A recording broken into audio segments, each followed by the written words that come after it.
Hello everyone and welcome back to the Unexplained Diaries. Here on this channel I share real-life encounters with beings from beyond the skies to help you unwind and drift off to sleep. Before we dive in, I would love to hear from you. Leave a comment and let me know where you're tuning in from. Now, find a comfortable spot, relax, and let's begin. I was in the backyard the first time I saw it. Nothing special, just a typical clear night. One of those dry, crisp evenings that happens around early fall when the sky's clear and you can see all the way down to the faint fuzz of the Milky Way if you're patient. I live about 20 minutes outside of town, so the light pollution isn't too bad. I've been doing amateur astronomy for a few years now. Mostly planets and Messier objects. Sometimes try to catch satellite flares. I'm not a pro or anything, just a guy with a decent scope and a quiet yard. It started like it usually does. Around 10 p.m., I set up the 8-inch Dobsonian on the deck. I was planning to track Jupiter and maybe catch a few of its moons. Brought out my folding chair, a notebook, a beer. Real quiet night. No wind, no bugs. Just distant traffic on the highway every now and then. Around 11, I noticed a blinking light in the southern sky, just past the tree line, not moving fast like a plane. It blinked once, then nothing for maybe 5 seconds, then blinked again. No red or green nav lights, just a single white blink. I figured satellite flare at first, or maybe a tumbling piece of junk. But it kept doing it. Same rhythm. Blink. Pause. Blink. I watched it for maybe 10 minutes. It didn't move much, just hovered there, blinking. I even tried to rule out a drone, but it was too high, and drones don't stay that still for that long. So especially not up that high. No hum, no movement, and way too steady. At some point, I switched off my porch light and got a better look. The blinking wasn't random. It was dead regular. About 5 seconds between each flash, and every flash was exactly the same intensity. Not a flicker, not fading in or out, just on, off. I didn't think much more of it until I remembered I had the red flashlight attached to the side of the scope.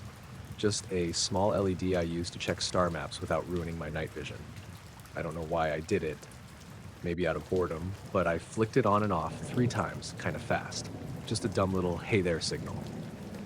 I don't know what I expected. I guess I thought nothing would happen. Then the blinking light stopped. Just didn't blink again for maybe 10 seconds. I thought maybe I broke the pattern or it finally moved on or something. But then, 3 blinks. Same speed I'd done. Quick, short flashes. I just sat there, didn't move, didn't breathe for a second.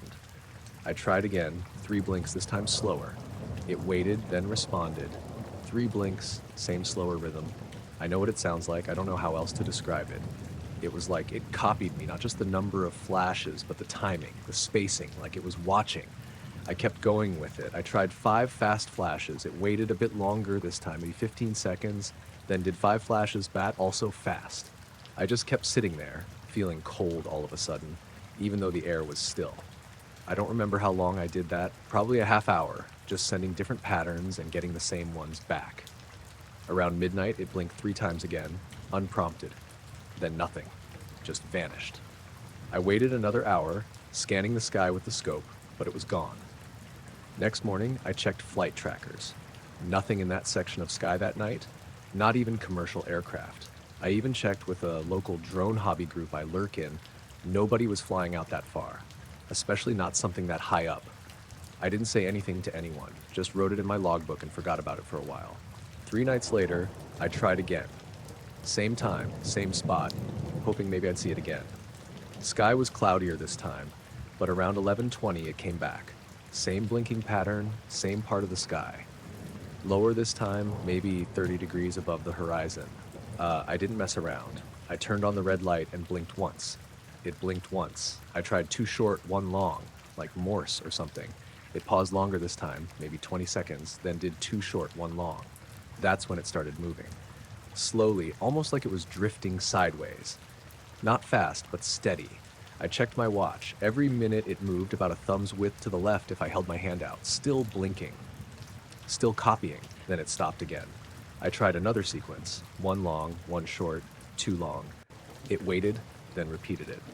I don't know why this scared me more than the first time, but something about the way it paused after each signal, like it was waiting for me to go first, started to feel weird. Not playful, more like testing. It only copied, never initiated anything, never moved unless I did something first. That second night, I got footage. I set up my phone on a tripod and pointed it at the sky. You can't see much, just a faint blinking dot, but it's there. I showed it to a friend who's into photography and night sky stuff, and he said it could be a plane with a weird light pattern or some kind of balloon. But the copying part, he had no explanation. It came back a third night. Same window, around 11 to 1 a.m., but this time I noticed something new. When I flashed the red light, I got a response, but not from the same direction. The blinking came from farther east. A second light, same blink pattern, same brightness.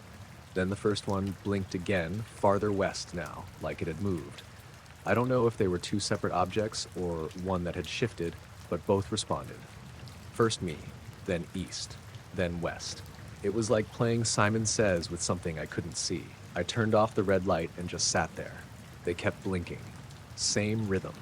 5 seconds apart, alternating. One east, one west, back and forth, over and over. I started to feel nauseous. I hadn't eaten much that day, but this was different. I got dizzy, like something was pressing on my ears. I went inside. From the kitchen window, I could still see the flashes through the trees, back and forth. Same interval. I didn't go back out that night. Next morning, I checked the phone. No footage. I'd hit record, but the app crashed at some point. File was there, but just a blank black screen. After that, I didn't see it for a while. Almost a month went by, and I convinced myself it was something explainable. Weird aircraft, or maybe a prank, even though it made no sense. Then one night, I was driving home late from work, maybe 1:30 a.m., and just as I came over the hill before my turnoff, I saw a single blink in the sky, right above the tree line in the distance. Then another, 5 seconds later, then nothing. I didn't stop, just kept driving. I haven't used the red light since then. Still go out sometimes, still look at the sky, haven't seen it again. Sometimes I leave the light on by accident, and every time I do, I catch myself glancing up, waiting for a blink. So far, nothing.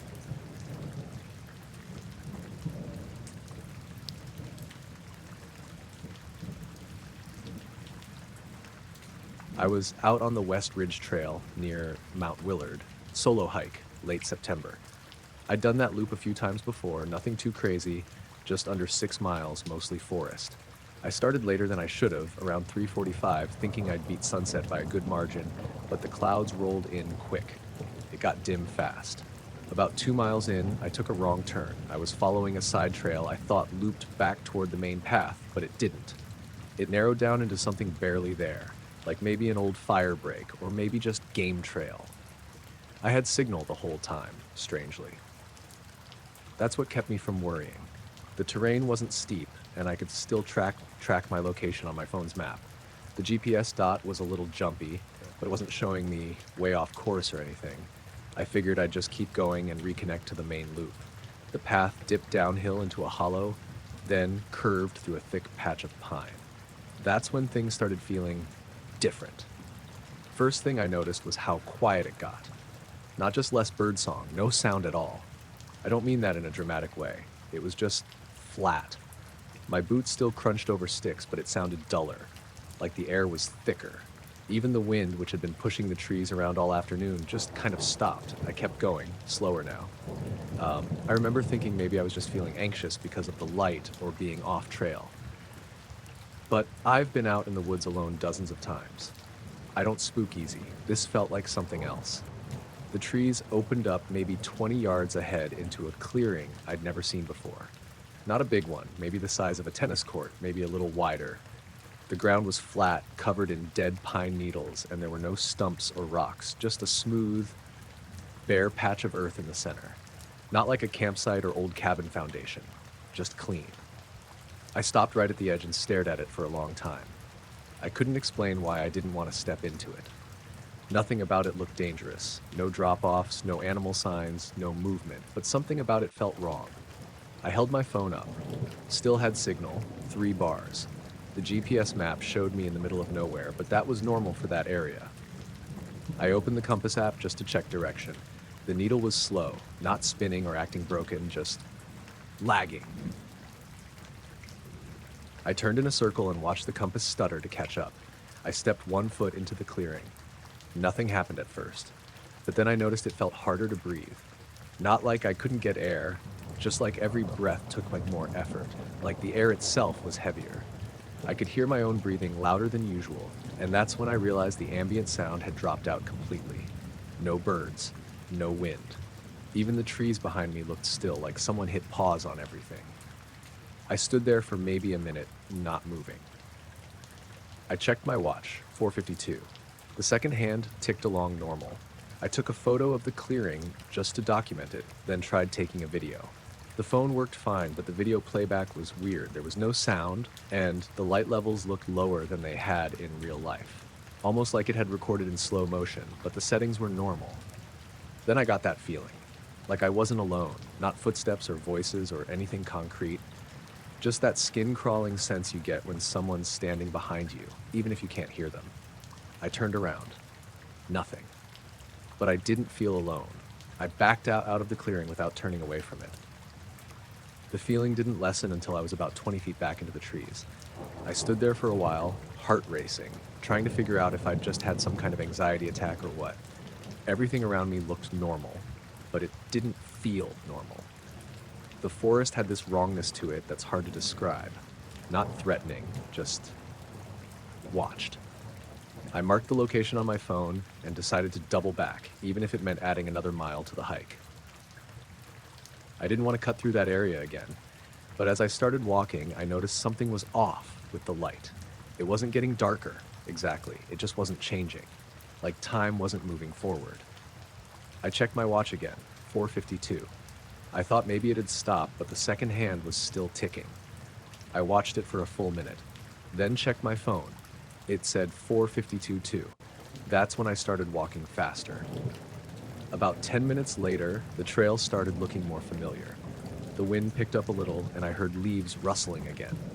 Sound returned all at once, like someone unmuted the forest. I stopped and checked the time again. 5:04. Somehow, between leaving that clearing and getting back to the main trail, the time jumped 12 minutes, but I hadn't seen it change. I was watching it. I know I was. I hiked the rest of the way back fast, almost jogging. I didn't see anyone else on the trail, which was weird for that area. Usually I'd pass at least a couple other hikers or dog walkers, but it was empty. When I got back to the trailhead, my car was the only one in the lot. That happens sometimes on weekday evenings, so I didn't think much of it. I sat for a while before starting the drive home, just trying to figure out what exactly had felt so off. The clearing, the air, the sound, the time. When I got home, I plugged in my phone and opened the photos. The photo of the clearing looked darker than I remembered, almost like it had been taken at dusk. It was blurry around the edges too. The trees looked slightly warped, just enough to notice if you were really looking. I figured maybe I had moved the phone during the shot. The video wouldn't play. I tapped it, and it loaded a black screen for a second, then jumped back to the camera roll. I tried again. Same thing. I transferred it to my laptop, same issue. File existed, but wouldn't play. That was a few weeks ago. I haven't gone back to that area since. I still have the coordinates saved, but every time I think about returning, I get this weird resistance in my gut, like something telling me to leave it alone. The strangest part? I've told a couple friends about it, casually, just to see if they've ever seen anything like that out on the trails. One guy said something that stuck with me. He asked if the clearing had moss in it. I told him no, just dead pine needles and smooth dirt. He nodded and said, yeah, they're never mossy. Nothing grows where they stand. I didn't ask him who they were. I didn't want to know.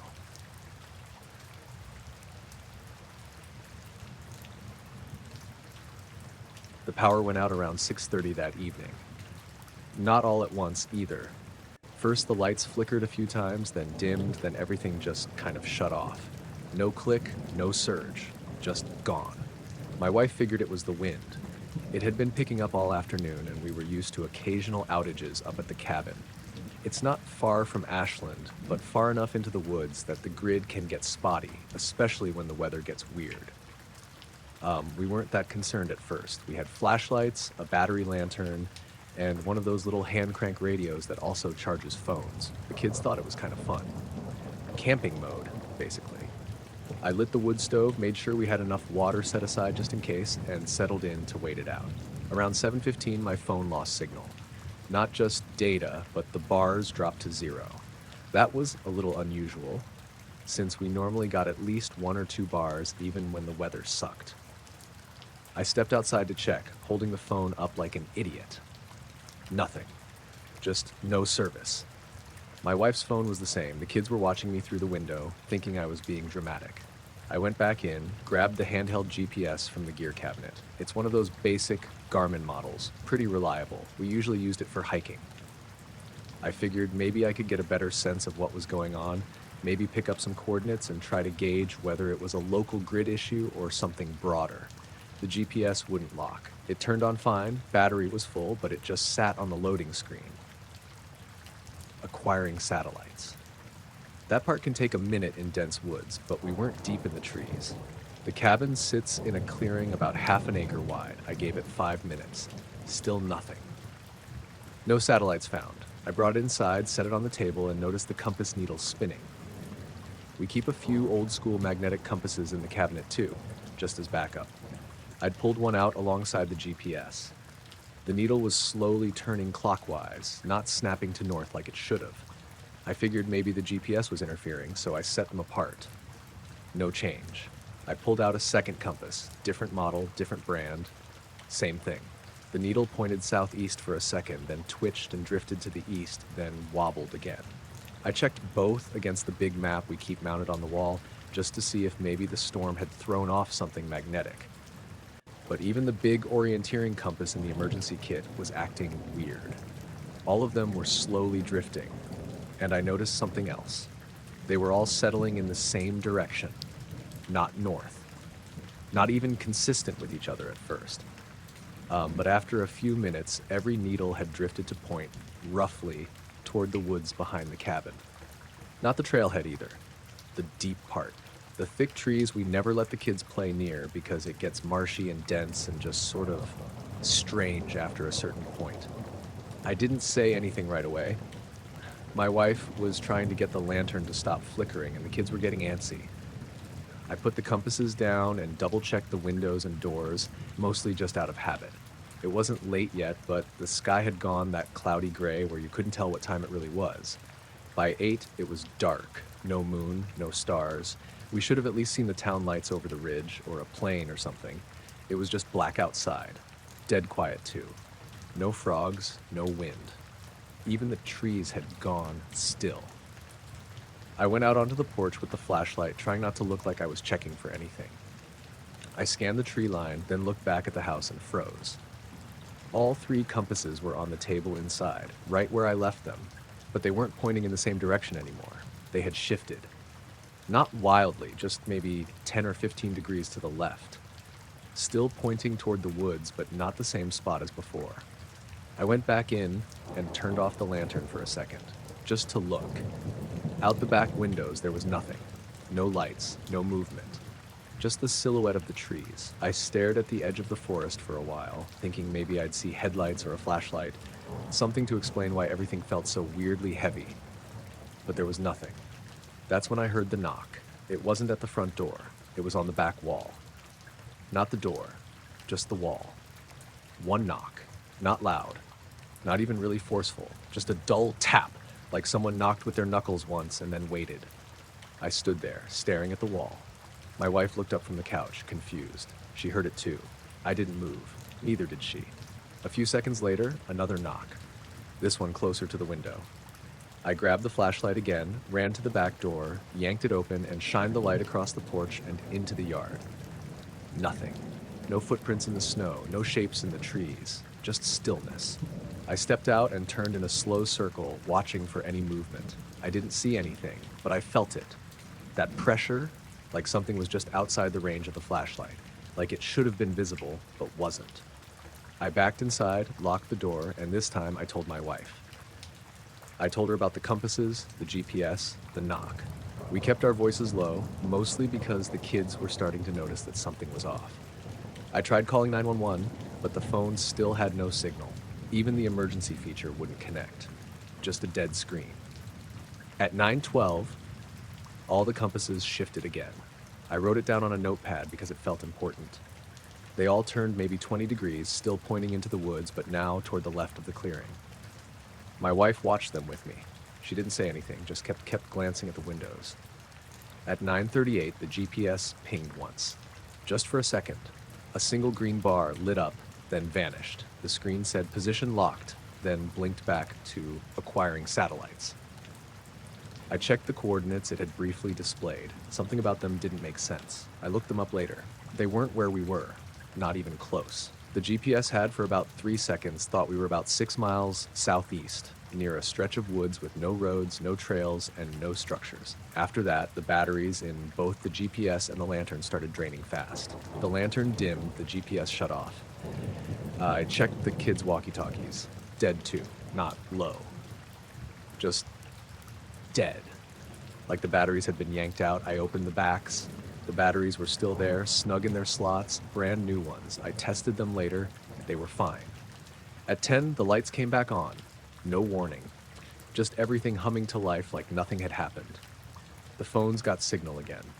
The landline rang twice, then went quiet. Nobody was on the other end. The GPS booted up and locked in immediately. The coordinates were normal again. The compasses, though, that's the part that stuck with me. They didn't correct. Even after the power came back, even with everything else working, the compass needles still pointed toward the woods. Not magnetic north, just that same spot. The next morning, I took a walk out that way, past the clearing into the woods. The compasses kept pointing me deeper in. I followed the bearing for maybe half a mile, then stopped. There was nothing there. No trail, no clearing, no signs of anyone having passed through. Just trees. But the air felt off, still, charged. I turned around and went home. I didn't take the kids back out there after that. We started using a different cabin the next summer. The old one's still there, still in good shape, but we haven't stayed overnight again.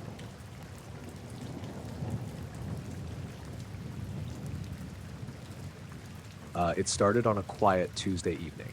I'd been at home out in the country, just me, my truck, and the fields stretching for miles. I hadn't driven that truck in 2 days, mostly because the weather had been crappy and I didn't really need to go anywhere. It's an old pickup, nothing fancy, but it's mine. I went outside around 9 p.m. to grab something from the back of the truck.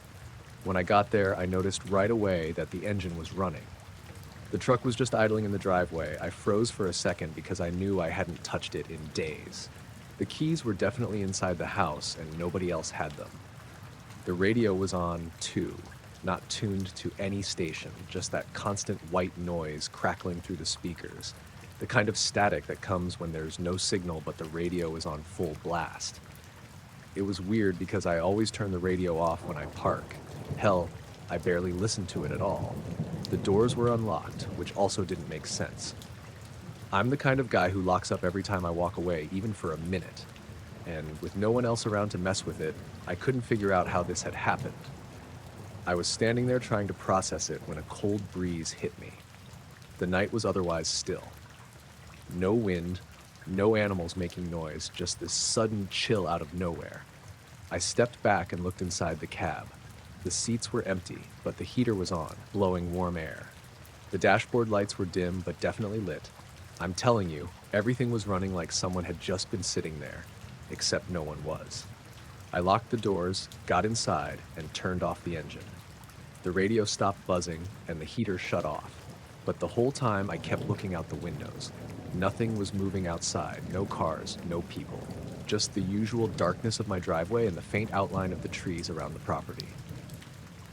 That night, I didn't sleep well.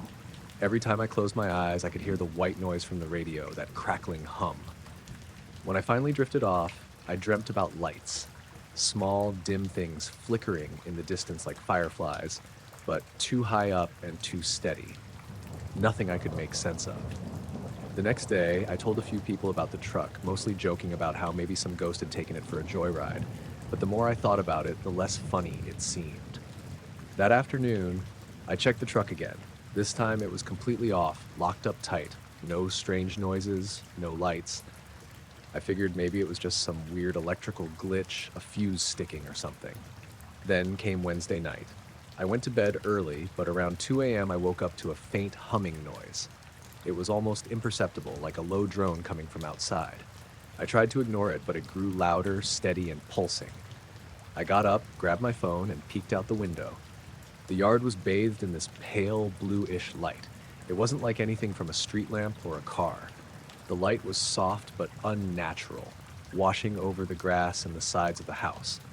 I stepped outside barefoot, and the humming got louder, filling the air like electricity buzzing before a storm. But the sky was clear, no clouds, no lightning, no planes or helicopters either. The light didn't seem to come from anything on the ground. When I looked up, there was nothing there, no moon, no stars, just the deep black sky. But the blue glow was everywhere, like it was coming from all around me. I felt a strange weight on my chest, like I was suddenly heavier. My limbs got sluggish. I rubbed my arms, trying to shake off the feeling, but it lingered. I walked back inside, closed the door, and sat down. The humming didn't stop. It was subtle but persistent, like a song stuck on repeat in the background of the world.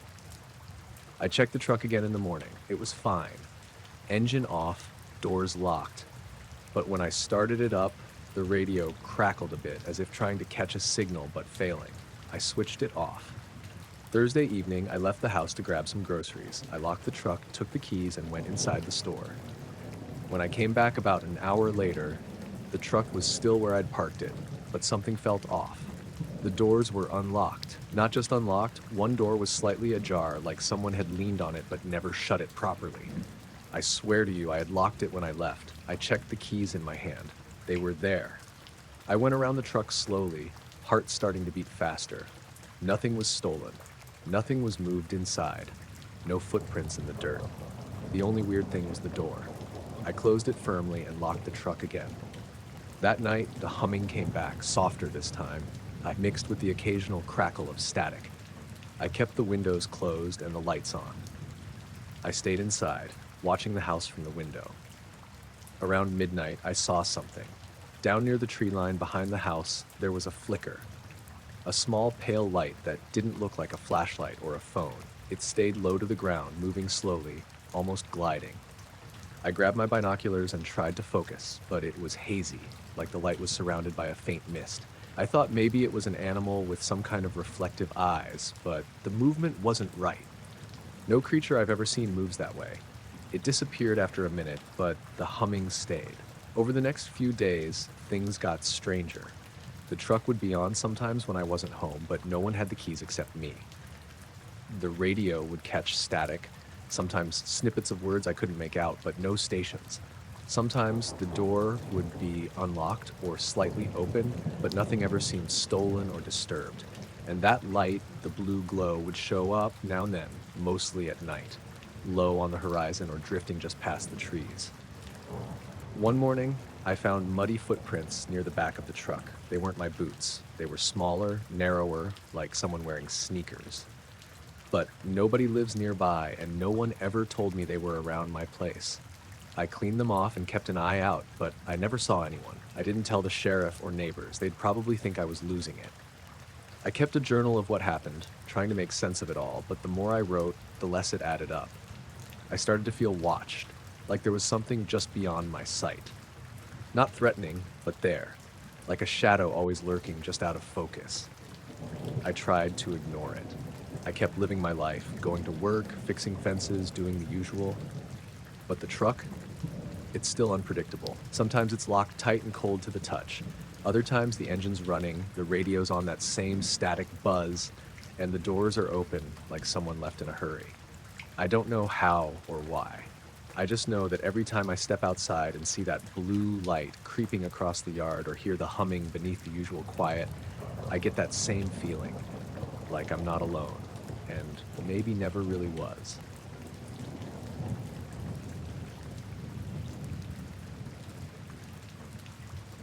We were about halfway through the trail when it happened.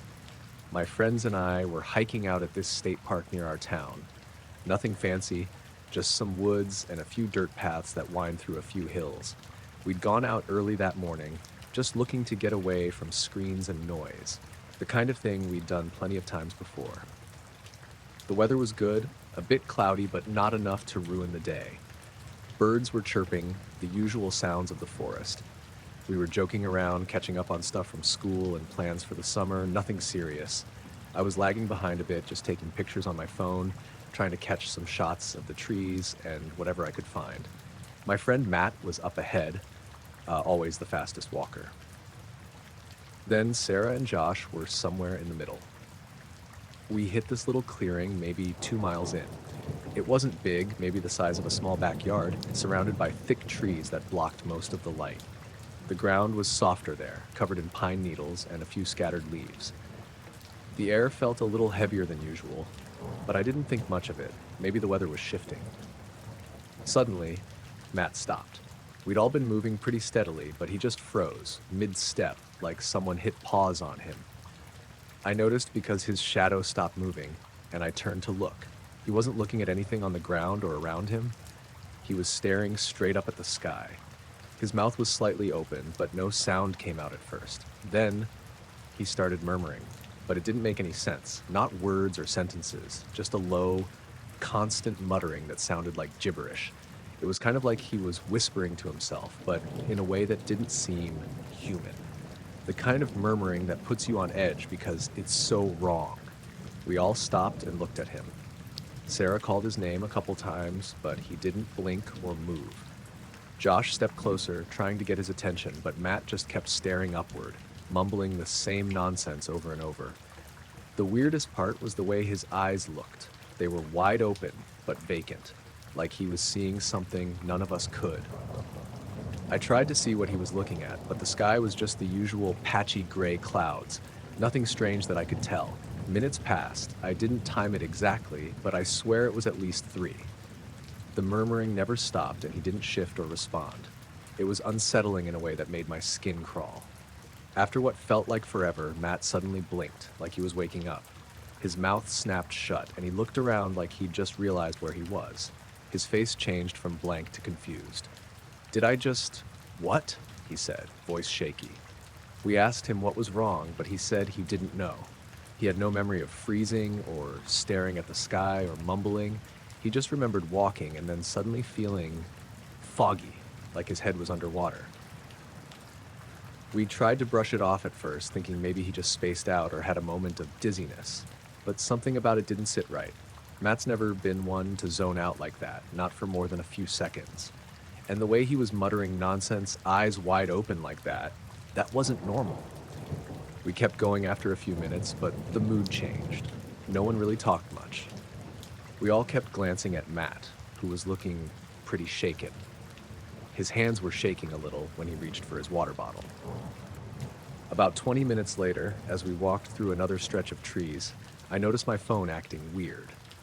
The GPS kept jumping around, flickering between our location and a spot just a few hundred feet off the trail, deep in the woods. I checked the signal bars, which were full, but the map kept glitching. The same happened with Josh's phone, then Sarah's. It was like the forest was messing with our devices, but there was no obvious reason. No tunnels, no big cliffs, just trees. Then I started hearing sounds. At first, I thought it was just the wind, but it wasn't right. It was this low hum, kind of a droning noise that felt like it vibrated through the air. It wasn't loud, but it was constant. The weird thing was, the closer we got to the edge of that clearing where Matt had frozen, the louder the hum got. No one else said anything about it, but I could tell they heard it too because they all stopped walking and looked around. I tried to call Matt's name softly, just to break the tension, but before I could, he froze again. This time it was quicker. His head tilted upward, eyes wide and blank again, but the muttering didn't start. Instead, his body just went stiff, and he stood there motionless for maybe a minute. I swear the hum got louder while he was like that. Then, just as suddenly, he blinked and shook his head. He looked around, confused again, like he just snapped out of a trance. "I don't know what's going on," he said, voice low. "I just lost time." We wanted to leave right then. It felt like something was wrong with the air, like the clearing was some kind of pocket that didn't belong. Josh joked nervously that maybe we should call it a day, and Sarah agreed. On the way back, everything felt off. The GPS glitches kept happening. The hum was still faint, but never stopped. And Matt was quiet, eyes darting every so often, like he was waiting for something to happen. I tried to joke about it to break the mood, but Even my own voice sounded strange in the silence. When we got back to the parking lot, the phone snapped back to normal. The GPS locked on, the signal bars steadied, and the hum disappeared. The air felt lighter. Matt kept saying he didn't remember anything from those frozen moments. No images, no feelings, nothing. Just a blank. We all agreed not to bring it up at school or with anyone else. It felt better that way, like some things are better left unexplained. I still think about it sometimes. The way Matt just stopped, the nonsense he muttered, the hum that seemed to come from nowhere, and that clearing where time felt wrong. I don't know what it was, and I'm not sure I want to, but I know something was there that day, something that watched us, maybe even tried to reach out, and whatever it wasn't human.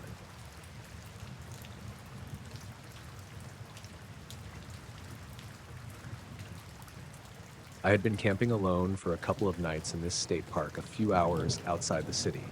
Nothing fancy, just me, a small tent, and the woods. I'd done stuff like this before, weekend trips to clear my head, get away from the noise of work and life. This time I picked a spot pretty far back on one of the less used trails. There were no other campers nearby, at least none I saw. The night it started was normal enough. I got my fire going after dark, ate some dinner, and settled in with a book. The sky was clear, stars everywhere. I wasn't really looking for anything, just wanted to be alone for a bit. Around 10:30 or so, I saw something weird out of the corner of my eye. A flash of light, really bright, streaking across the sky. Not like a shooting star or a plane. It was just a quick, white flash, like a camera flash, but huge and high up. I blinked and looked, but there was nothing else. No trail, no sound. The woods were silent, except for the usual night noises. Crickets, rustling leaves. I thought maybe it was a satellite or a meteor, but it was too fast and bright. I sat there staring for a minute, but nothing else happened. The sky was still clear and normal. I decided it was probably nothing and went to bed around midnight. I zipped up my sleeping bag and settled inside the tent. I remember glancing at my watch. My phone was off to save battery, and it said 12:15. The next thing I knew, I woke up, but it wasn't inside the tent. I was lying on the ground next to it, fully clothed, no sleeping bag. My pack was a few feet away. The tent was zipped shut behind me, just like I had left it. At first, I thought I was dreaming or maybe sleepwalking. The air was colder than I remembered. My watch was still on my wrist, but the time read 1:15, an hour ahead of when I thought I had fallen asleep. I sat up slowly, trying to remember how I got out here. There was no sign of anyone else around, no footprints, no lights, no sounds except the usual forest noise. I checked my pack. Everything seemed untouched. My phone was still off and the battery was fine. I walked around the campsite to see if anything was missing or disturbed, but everything looked normal. The fire was out, cold ashes. The weirdest part was the time jump. That whole hour I had no memory of. I tried to piece it together. Did I get up and wander off? But I would have remembered leaving my sleeping bag or the tent, and I sure as hell wouldn't have laid down on the cold dirt outside. I sat back down and looked at the sky. It was starting to get light. Dawn was creeping in, pale and slow. Then I noticed something else. My watch wasn't just an hour ahead. The second hand was twitching erratically, sometimes pausing, sometimes jumping forward a few seconds at once. I tried to calm myself, telling myself it was probably just a glitch in the watch or my head playing tricks. But I felt off. The woods felt different, quieter, like they were watching. I stayed put until the sun was fully up.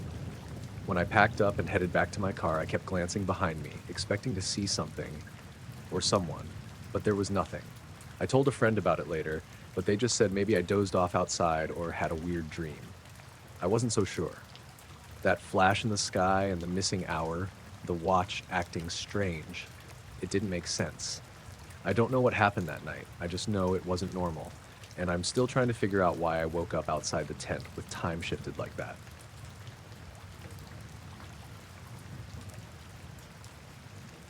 It happened in 2003. I was working night shift at a small regional radar facility in the Midwest. I won't say exactly where. Doesn't really matter. It was one of those nights where nothing much was going on. Clear skies, barely any traffic, just a couple cargo flights, and the usual early morning passenger jets starting to line up along the edges of our coverage. I'd been doing the job long enough that boredom didn't bother me.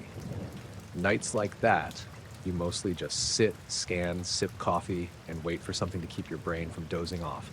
Sometimes we'd chat with the center guys or joke around on the line, but that night I was alone in the radar room. The other controller had stepped out for a smoke, and it was just me watching the screen. I noticed the blip around 2:47 a.m. It came in from the north-northeast, moving fast, really fast. The radar updates every 12 seconds, and in just 2 sweeps, it had covered a good 100 miles. At first, I figured it was a military flight. We'd get those sometimes, training runs or high-altitude test flights. They usually filed ahead of time, but not always. You learn not to get too worked up unless they stray into civilian airspace. But this one was different. There was no transponder, no squawk code, no altitude readout, just the primary target. Normally you'd expect that from a bird or maybe weather clutter, but birds don't fly Mach 2, and this wasn't weather. Clear as a bell. I watched it zip westward, then, on the third sweep, it shifted direction. Hard 90 degrees. No curve, no banking arc. Just a clean turn, like it hit a wall and bounced. Still moving fast, still no transponder. I sat up and leaned in, thinking maybe it was a glitch. Radar echoes can bounce, especially in mountainous terrain, but we weren't near any. Flat land, clear night. It made another 90-degree turn, this time south. Same speed, no deceleration. Just straight line changes like a cursor being dragged on a screen. Every 12 seconds, it had moved further than any conventional aircraft could in that time, and every so often, it would just snap into a new heading. I called up the data block manually. Nothing, just a raw radar return. No altitude, no call sign, no identification. I checked our strips. No flight plan matched. Checked with the center frequency. Nobody had a visual. Nobody was working a fast mover in that area. I asked if military had anything up. Negative. As far as they knew, the skies were empty. The thing kept moving. Another 90-degree turn, this one back east. Then another north. It was making a box, a perfect box. Hundreds of miles on each side, moving supersonic, with no variation in speed. Not an arc, not a drift. Just right angle turns at impossible velocities. And here's the part that really stuck with me.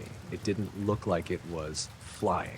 It didn't have the signature of lift, didn't change altitude, didn't bank, it just changed direction.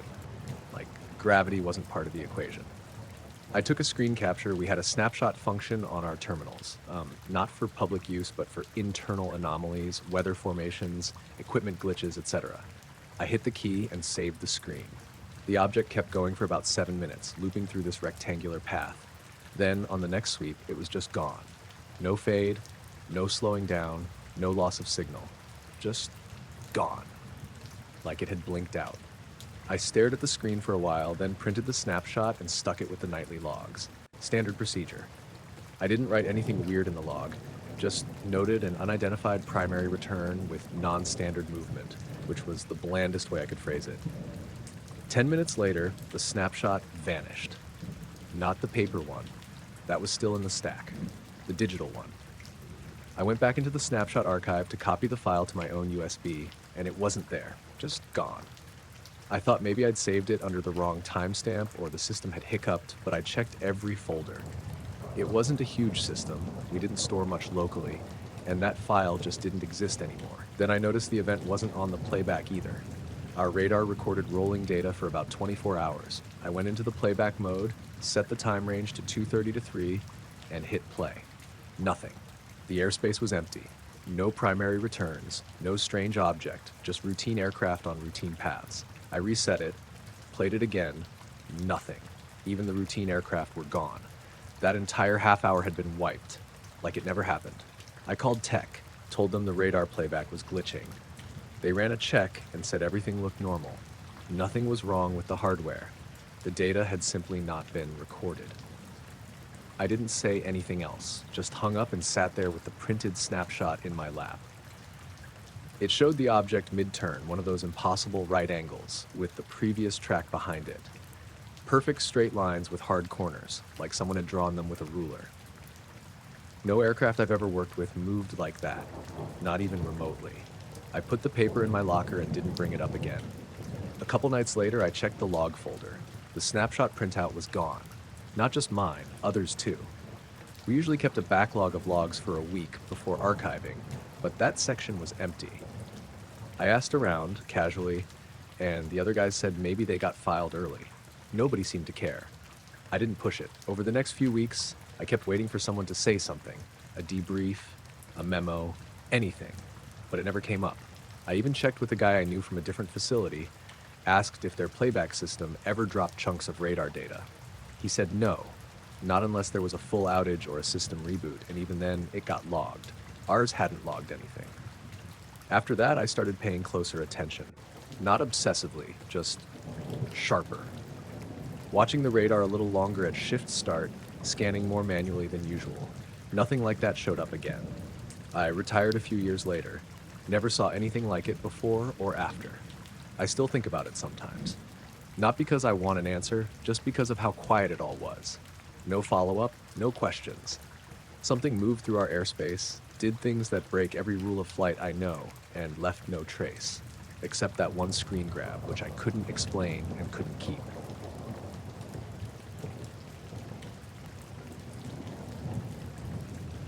I usually jog at night. Not super late, just around 9 or 10 after dinner when things are quiet. There's a loop I do, 4 miles, mostly back roads, with a stretch that cuts through a wooded section about half a mile long. Not deep woods, just a patch between neighborhoods that never got developed. Enough trees to block out the streetlights and feel a little isolated, but not enough to feel like the middle of nowhere. It was a Thursday, I think, early October. A bit colder than usual, but dry. I remember that because I almost didn't go out. My legs were sore from yard work and I had a headache, but I went anyway. It helps me sleep, and I'd been tossing and turning a lot lately. The first couple miles were normal. I passed a dog walker, waved at a guy watering his lawn. Nothing weird. But as I came up on the tree line, just before the path dips into the woods, I noticed this low buzzing sound. Faint, but steady, like when a power line's humming overhead, but softer. At first, I figured it was just crickets or something mechanical off in the distance. I was wearing earbuds, but only had one in, so I could still hear stuff around me. The sound got a little louder as I entered the tree line. Still nothing I could place. Not wind, not animals, just this low, layered buzz, and not coming from one spot, more like it was overhead, moving with me. I slowed down a little, took the earbud out completely. The buzzing kept going, not steady like a motor. It rose and fell in a kind of pattern, but not rhythmic, like multiple things humming at once, not synced up. I don't know how else to describe it except that it reminded me of drones. Not one, but a bunch. High-pitched whines overlapping, changing pitch as I moved. I stopped, and it stopped too. Just dead silence. Not even leaves rustling. The kind of silence where your ears ring. I waited. Nothing. No buzz, no movement. I stepped off the path, looked up through the trees, trying to spot anything. Blinking lights, movement, anything. But the sky was empty. Just stars. I stood there for maybe a full minute, breathing hard, listening. Then I started jogging again. As soon as I took a few steps, the buzzing came back. Not gradual, instant. Same layered sound, like several small rotors spinning up all at once, following just behind and above me. I stopped again. Silence. I took a step. Buzz. Stopped. Quiet. I did this 3 or 4 times. Every time I moved, even just a few feet, the sound started up again. Not louder or closer, just present. It didn't seem aggressive, but it wasn't random either. I tried walking slowly. The buzz came in softer, but still there, almost like it was adjusting to my speed. At that point, I started getting nervous. I scanned the treetops again, looking for any sign of movement, but it was too dark. My phone was in my armband, and I remember thinking about pulling it out to record the sound, but I didn't. I don't know why. I just didn't want to stop again. I picked up the pace and ran the rest of the wooded section without stopping. The buzzing followed the whole way, never closer, never farther, always just overhead like it was pacing me from the trees. When I broke out into the open again, onto the stretch of road that led back into the neighborhood, the sound faded. Not all at once, just gradually lowered until I couldn't hear it anymore. By the time I hit pavement again, it was gone. I looked back. The trees were still, no lights, no movement, just dark. I kept running. Back home, I stretched on the porch and listened. Nothing but crickets and the distant hum of cars. I told myself it had to be something normal, maybe insects or wind through power lines, but I couldn't shake the way it responded to me moving. Not once did the sound happen when I stood still. Next night I went out again, same route. I told myself I was imagining it, or maybe there was a drone event or something nearby the night before, but part of me needed to know if it would happen again. Everything was fine until I hit the tree line. The moment I stepped off the asphalt and onto the dirt path, the buzzing started again. Same as before. Low, layered, like overlapping electric motors. Overhead, not off to the side. No lights, no movement, just sound. I tried something different this time. I stopped right at the edge of the woods and took out my phone. I recorded a voice memo, just silence to catch the buzzing. But when I played it back, nothing. Just the sound of my breathing. I walked a few steps in. The buzzing came back. Held up my phone, hit record again. Playback? Nothing. Just silence. I kept walking a little faster now. The sound followed, always the same distance above and behind me. Never closer, never farther. I broke into a full run and didn't stop until I was out the other side. Buzzing gone. This time I didn't look back. I skipped running the next few nights. I told myself I was busy, but really, I just didn't want to deal with it. I tried taking a different route one night, but it didn't feel right. That stretch through the woods was part of the loop, and without it, I kept expecting to hear that sound anyway. Eventually I went back. Third time, I tried to be more prepared. I brought a headlamp and wore a chest-mounted GoPro, hoping maybe it would pick up something the phone couldn't. I didn't tell anyone what I was doing. It was cold that night. Clear sky. I remember that because I could see Orion just above the trees. Buzzing started again. I didn't stop this time, just kept a steady pace and tried to stay calm. Halfway through, the buzzing changed. Not louder, but deeper, like some of the higher whines dropped out and something heavier took over underneath it. Still above me, still pacing me, but the tone shifted, more mechanical. Less like drones, more like something powered up. That was the only time I genuinely felt scared. Not panicked, just off. Like something had shifted that I wasn't supposed to notice. I didn't run, but I walked faster. Didn't look up, didn't check the GoPro. Buzzing followed me all the way out. Same as before, stopped when I hit the road. I went straight home, pulled the memory card, and checked the footage. Video was fine. Trees, path, me breathing heavy, no sound, not even ambient noise, just dead silent video. No wind, no insects, no buzzing. Like the mic wasn't working, even though I could hear my own footfalls faintly. I played it back 5 times. Nothing. I haven't gone back since. Sometimes I think about driving out there during the day, checking the trees, maybe even looking for cameras or something, but then I think, what would that prove? Whatever it was, it only happened when I was alone. When I was moving, I still jog, just different routes now. No woods, no trees, always with music in both ears, just in case.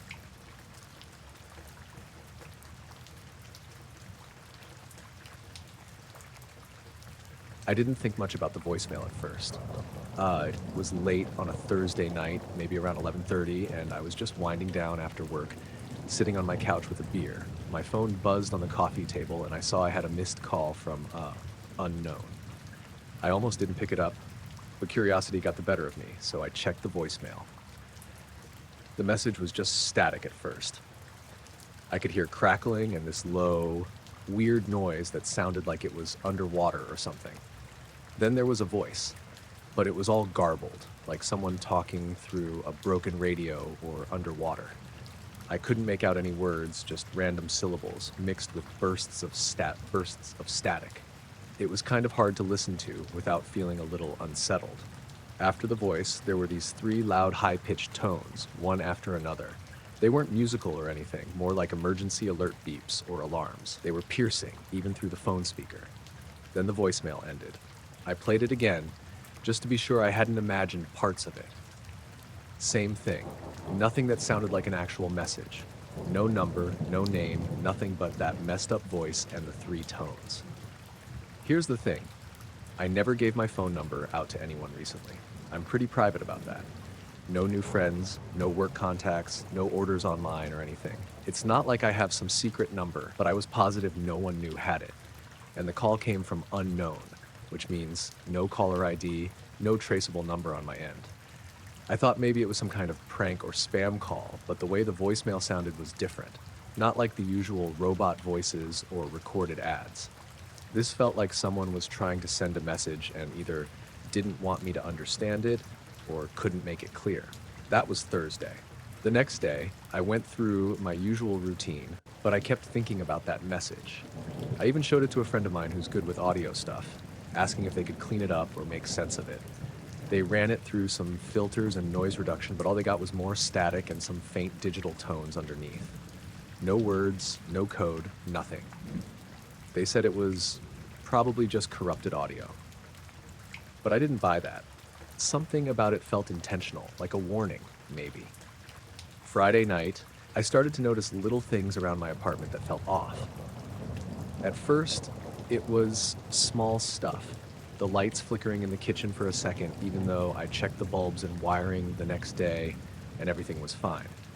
My Wi-Fi kept dropping in and out, which was weird because I live alone and no one else was streaming or gaming. My phone showed a bunch of weird notifications that I didn't open. Blank messages, strange numbers, sometimes a notification from a contact named HEP0000 with no message. I chalked it up to technical glitches or some kind of interference, but I swear the timing felt connected to that voicemail, like someone or something was trying to reach me through electronics. That night, I decided to leave my phone on the charger across the room while I slept. I woke up twice because I thought I heard it buzzing or vibrating, but the screen was always off and the notifications were the same as before. The weirdness didn't stop there. Saturday afternoon, I went out to grab groceries. When I came back, I noticed my car looked like someone had walked around it, but no footprints in the dirt or snow. I live where it's been dry lately. No scratches, no dents, nothing obvious, but the windshield had smudges like fingers had wiped the glass. I don't remember leaving it like that, and the only person with access is me. Inside my apartment, I double-checked the locks and windows, and they were all secure. No sign of forced entry or anything. I live on the third floor, so it's not like someone could sneak in easily without me noticing. Still, that feeling like someone had been close lingered. By Sunday, I was starting to feel genuinely unnerved. I kept the lights on all evening and sat with my phone in hand, playing that voicemail on repeat, trying to find any clue I missed. Sometimes the static would crackle and hiss, and I swear I could hear faint breathing or whispering behind it. Not words, just sounds that felt deliberate. Then I started hearing noises outside at night. Soft tapping on my window, sometimes a faint hum in the air.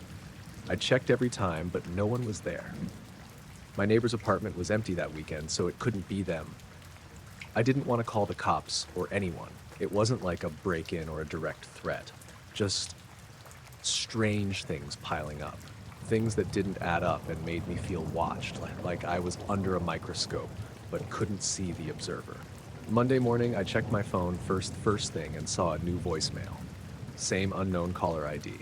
I hesitated before listening. It was just static again, but this time it was longer. The crackles felt sharper, the garbled voice stretched out, and at one point I thought I heard a name, maybe mine, but it was distorted beyond recognition. Then the three tones came again, but this time slower, more deliberate. That was it. No more message. I didn't answer any more calls after that. I even considered changing my number, but something made me hesitate.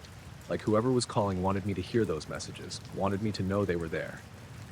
I went back through my phone records and found no trace of calls or texts from anyone except the usual contacts. No numbers I didn't recognize except for those voicemails, which all came from unknown. I've tried to forget about it, to move on, but I still check my phone whenever it buzzes, hoping to catch another voicemail. Not because I want to, but because I feel like I need to know if it's still happening. Some nights, I look out the window into the dark and wonder if the caller is nearby or if this is just some signal lost in the noise. I don't know what it means or why me. I just know the static's still there in the back of my mind.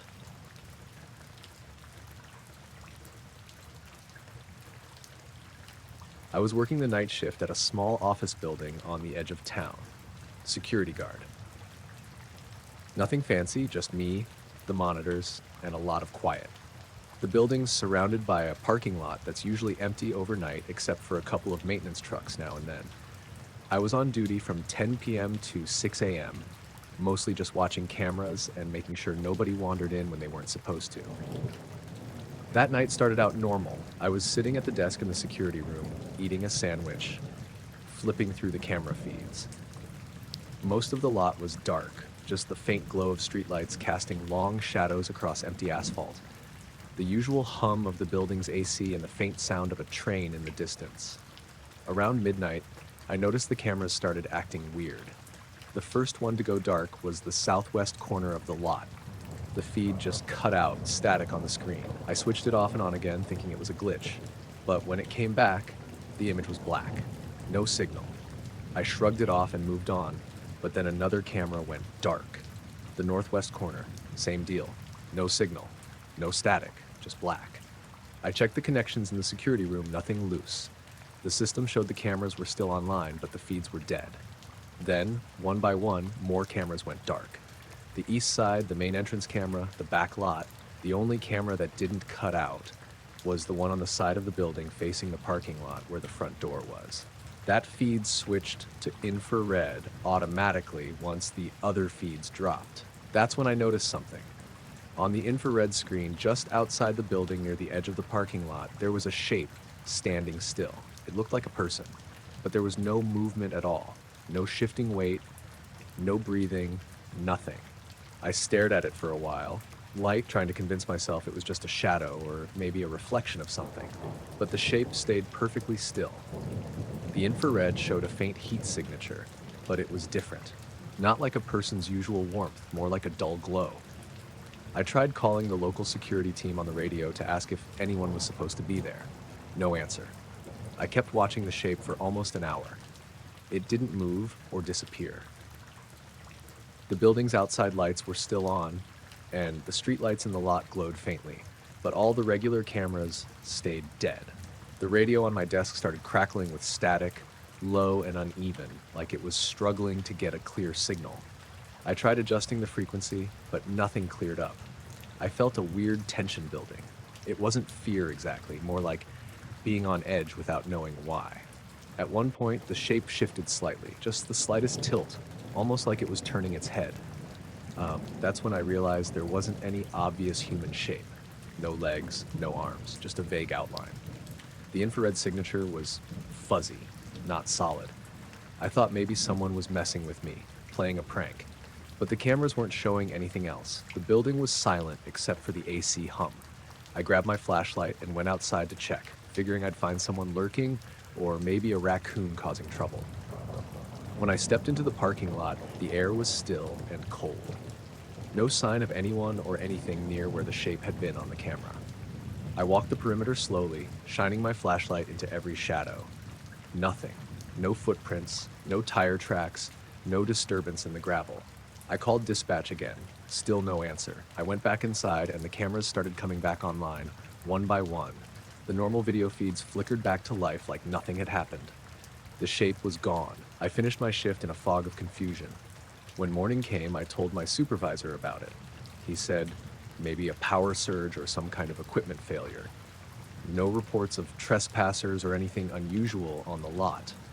I still don't know what I saw that night. The shape on the infrared, the silent lot, the dead cameras. I checked the footage again later, and there was a slight distortion in the area where the shape stood, like the air was thicker or bending. I didn't sleep much for days after. I kept thinking about that shape, what it was, why it didn't move, why the cameras all died except that one. I don't know if anyone else ever saw it. Maybe it was nothing, but sometimes when I'm home at night and everything's quiet, I swear I see that same shape out of the corner of my eye, just standing there, watching.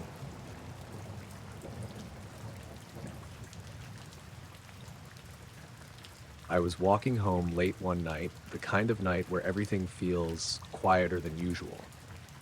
It was a full moon, the kind that's bright enough to cast clear shadows, even though the street lights in my neighborhood were mostly out, either burnt out or just turned off to save energy or whatever. I didn't think much of it. I liked walking at night sometimes. It was peaceful. I was a few blocks from my place, just on the main road that cuts through the neighborhood.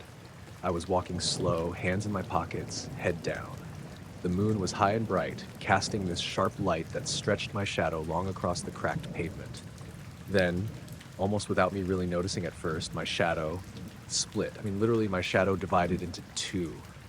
Like there was the normal shadow, but then just to the side of it, another one appeared, perfectly separate, moving in sync with me, but clearly distinct. I stopped and looked down, blinking because it didn't make sense. I thought maybe it was some weird light from a car or someone's flashlight behind me, but when I turned around, there was nothing. No cars, no people, no headlights. The street was empty and dead silent. I could hear my own breathing and the distant hum of a few cars on the main highway, but nothing close. I stared at where my second shadow had been, but it was gone. Just the one shadow now, back to normal. I shrugged it off, thinking maybe it was just my eyes messing with me or some trick of the light. I started walking again, but that weird feeling stayed with me, like the air had shifted or something was just off. A few minutes later, I noticed something else. The streetlights I'd passed earlier, they were all dark, but up ahead, there was this soft glow coming from a patch of trees along the sidewalk. It wasn't a streetlight or any kind of lamp. It was this pale, almost bluish light, flickering like a candle flame, but steadier and colder. I stopped again, looking toward it, trying to figure out what it was. The trees were thin and the light came from just behind them, but when I stepped closer, it disappeared. I looked around, but the street was still empty. No sounds other than the distant highway and a faint rustling of leaves. I kept walking, my heart starting to beat a little faster. I told myself it was nothing, maybe some weird reflection or someone's phone screen flashing in the trees. But I didn't see anyone. The moon was so bright, the road looked like it was bathed in silver. It was strange how peaceful it felt, and yet how unnerved I was getting. Then, about halfway home, I felt like I was being watched, not like someone was staring at me from behind a bush or something obvious, more like this cold awareness, like something just out of sight was tracking me. I stopped and turned around again, expecting to see a person or maybe a car. Nothing. I glanced up and noticed the moon was still there, full and round, but the stars were almost gone. The sky was too clear for clouds, so it was weird. That's when I heard it. A low humming sound, barely noticeable, like static or the whine of a transformer. It seemed to come from all around, but mostly from above the trees lining the street. I stopped moving and listened. The humming stayed steady for a moment, then faded. I wanted to call someone, or at least turn on some music on my phone, but my phone was dead. Battery died earlier that day, and I hadn't charged it. I pulled my jacket tighter around me and tried to shake the feeling. Then the shadow thing happened again. I looked down, and there it was, two shadows. One exactly where it should be, the other just slightly off to the side, a perfect copy. But this time, the second shadow didn't move exactly like me. It lingered a moment longer when I stopped, and when I took a step forward, it hesitated a split second before following. I stopped and stared hard at it. That's when I noticed something else. The second shadow was darker, deeper black, like it was absorbing the moonlight rather than reflecting it. I swallowed hard and glanced around again. The road was empty. No cars, no people, nothing but the occasional flicker of movement in the treetops. I thought about turning back, but the way my street curves, if I did, I'd end up walking past my starting point. That felt worse. Like, whatever this was, it didn't want me going back the way I came. I tried not to look at the shadows and kept walking, but I swear I could feel it right there with me. Not touching, not close, but like an echo. Something tethered to me, but not quite me. The humming came back, a bit louder this time, but still low and impossible to place. It didn't sound like anything mechanical or natural, just a weird noise that made my skin crawl. I reached the last street before my house, a small cul-de-sac, almost no streetlights at all. The moonlight was bright enough to see the cracked asphalt and the weeds growing in the gutters. I stopped again and looked down one more time. The shadows were back to normal. One shadow. No split. I looked up, and something in the sky caught my eye. It wasn't a shape or a light like a plane or drone, just this vague glow, a shifting patch of light that hovered low above the treetops on the far side of the street. It pulsed slowly, dimming and brightening in no pattern I could make sense of. I felt frozen, like my feet were stuck in the asphalt. I tried to focus on the glow, but it was like my eyes kept slipping, not quite able to hold it steady. The humming was back too, a steady pulse now, like a heartbeat just beneath the air. I looked around, but no one was there. No movement except for the light in the sky and the rustling leaves. After a minute that felt like forever, the glow faded. The humming stopped. I shook my head, trying to clear it, and walked the last few steps home. When I got inside and locked the door behind me, I felt exhausted and strangely out of place. I checked my phone. Still dead. The clock on the microwave said 12:47 a.m. I looked back outside. The moon was gone behind a thin layer of clouds, and everything looked like normal again. I tried to sleep, but kept waking up, thinking I saw shadows moving outside my window. I don't know what I saw that night. I don't know what the second shadow was or what the light in the trees meant. All I know is it wasn't just my imagination. Something was there, just out of reach, watching, waiting maybe. And the weirdest part? The next day, I found a weird bruise on my wrist, like a circle, dark purple, but I couldn't remember hitting it on anything. That's all I got.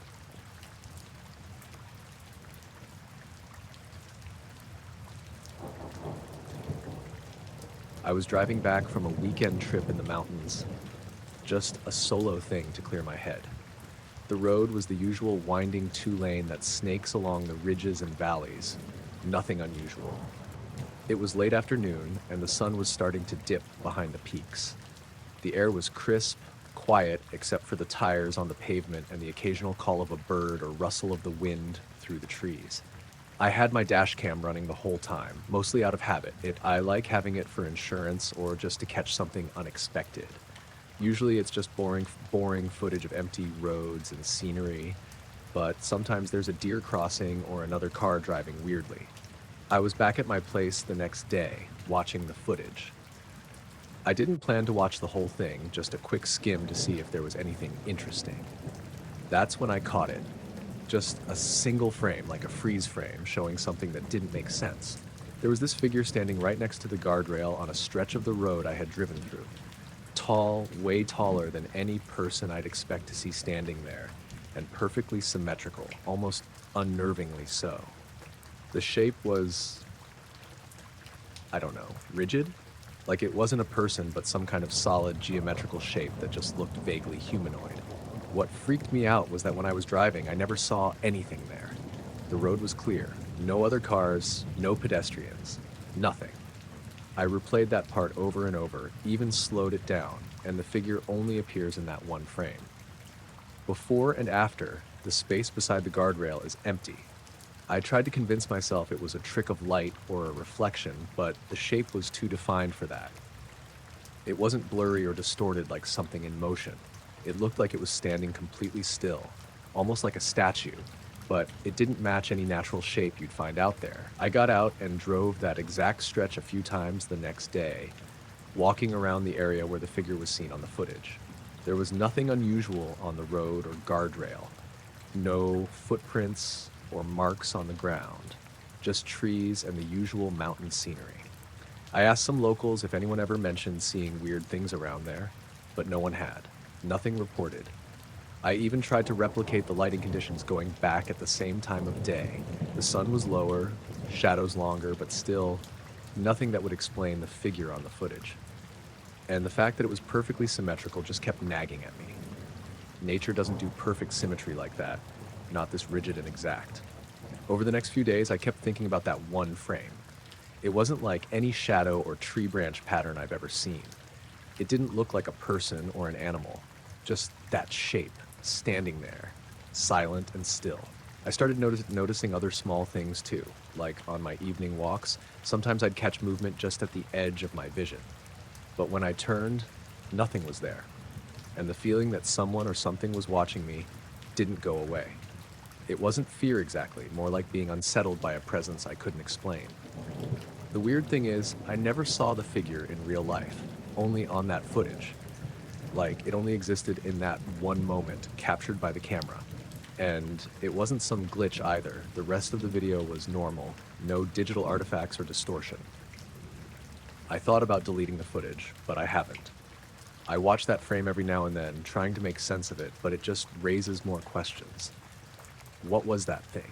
Why was it there for only a single moment? And why couldn't I see it with my own eyes? I keep replaying the drive in my head, thinking about what I might have missed. But I didn't notice anything strange at the time, just that quiet road, the setting sun, and the empty guardrail. That's it. Just a single frame, nothing else. But something about it feels off, like there's something I'm not supposed to understand.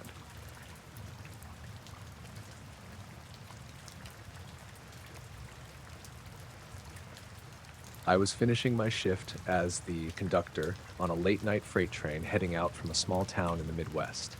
It was just past midnight, the kind of hour where everything feels stretched out and a bit unreal. The tracks were mostly quiet, the usual sounds of the train rolling over the rails, the distant hum of the engine, and nothing else. I'd been looking out the window, watching the empty fields on either side. The moon was high and full, casting a pale light over everything, making the shadows long and sharp. It was one of those nights where the silence presses in, thick and heavy. I spotted something up ahead, just beside the tracks. At first I thought it was a person standing there, maybe a trespasser or someone lost. But then I noticed it wasn't just a person, it was glowing. Not like a flashlight or a lantern, but this steady, soft light, almost like it was lit from inside. It was hard to tell exactly what I was seeing. The figure was standing perfectly still, a shape that looked human enough, but also kind of blurred at the edges. The light it gave off wasn't harsh or bright, more like a faint, almost bluish glow. It didn't flicker or move like a firefly, just hung there, steady and calm. I called the engineer on the radio and told him to slow the train down. We weren't supposed to stop on these tracks unless there was a real emergency, but I couldn't just roll past that. As we slowed, the figure didn't move. I got my flashlight and walked back along the side of the train once we came to a stop, keeping my light on the spot where I'd seen the glow. The grass there looked scorched, like something hot had been burning it for a while. It was weird because there was no smell of smoke or fire, and the rest of the grass around it was completely fine. I looked closer, trying to see if maybe someone had left a lantern or some kind of equipment there, but there was nothing. Just the scorched patch and a faint, lingering warmth that felt out of place for the cool night. I called the engineer again to ask if he'd seen anything, but he said all he saw, the glow, nothing else. I stood there for a few minutes, flashlight in hand, trying to understand what I was looking at. The glow seemed to dim slowly, fading like it was going out. Then it disappeared completely. I didn't hear anything else. No footsteps, no voices, no cars or animals. When I got back to the train, I looked at the patch of scorched grass one last time before we took off again. It was still there, dry and burned, but totally silent. The rest of the ride was normal. The moon kept shining, the rails hummed under the wheels, and the night stayed quiet. I told the dispatcher about the scorched grass and the glow, but they just said maybe it was some kind of equipment malfunction or a reflection. I don't know. It didn't feel like that. I got home a few hours later feeling like I'd been somewhere strange, like I'd glimpsed something that wasn't supposed to be there, but couldn't quite prove it. The scorched patch stayed with me longer than I expected. I kept wondering if I should go back and look, but something about it kept me from wanting to get any closer. That was it. No lights in the sky, no voices, no explanations. Just a glowing shape, scorched grass, and a long night that didn't make any sense.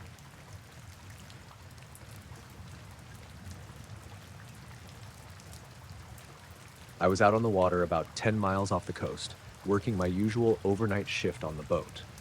It was a small research vessel, nothing fancy, mostly just in the skipper running some oceanographic equipment. The sea was calm that night, flat enough that the boat barely rocked. The sky was clear, stars everywhere, nothing but open water and the quiet hum of the engine. I remember sitting out on the deck, smoking a cigarette, just looking at the water. The kind of silence that feels almost too quiet, you know? Like the world's holding its breath. Then I heard it, this low metallic humming sound, really faint, coming from below the boat. It didn't sound like anything mechanical on the vessel, and the skipper wasn't hearing it, which made it all the more strange. At first, I thought maybe it was just some equipment from the research gear on the boat hooking up, but the noise was different, more like a deep vibration, steady but not loud, almost like something large moving slowly underwater, something solid. I told the skipper about it, and he shrugged it off, said maybe a submarine or some kind of underwater construction. But this was late at night, and the area was supposed to be pretty quiet. No active operations down there. Curious, I grabbed one of the sonar buoys we had on board, old but still worked fine, and dropped it over the side. The idea was to see what was beneath us, get a clearer picture than the normal depth finder. For about 10 seconds, the screen showed something I didn't expect. A solid shape, right below us, about 200 feet down. It looked like a structure, rectangular, with edges sharp enough to stand out from the natural shapes on the screen. It was unlike any underwater formation I'd ever seen. Then the signal started flickering and died completely. The sonar buoy went dark. I tried repositioning it, but it never came back. The rest of the water below was just empty, flat on the display. I told the skipper again, but he just said maybe the buoy malfunctioned. Still, I couldn't shake the feeling that something was down there, something unnatural. We spent the rest of the night scanning the area with all our gear, but nothing else showed up. No echoes, no movement, just the quiet sea. Later, when we got back to shore, I mentioned it to a couple of guys who work in marine salvage and research, thinking maybe they'd heard of something in that area. They looked at me like I was joking or crazy. No reports, no operations, nothing official. That whole experience left me uneasy. The humming sound, the shape on the sonar, the sudden failure of the equipment. It didn't add up. And even now, I keep thinking about that dark, silent shape beneath the calm water, just out of reach, where no one can see it.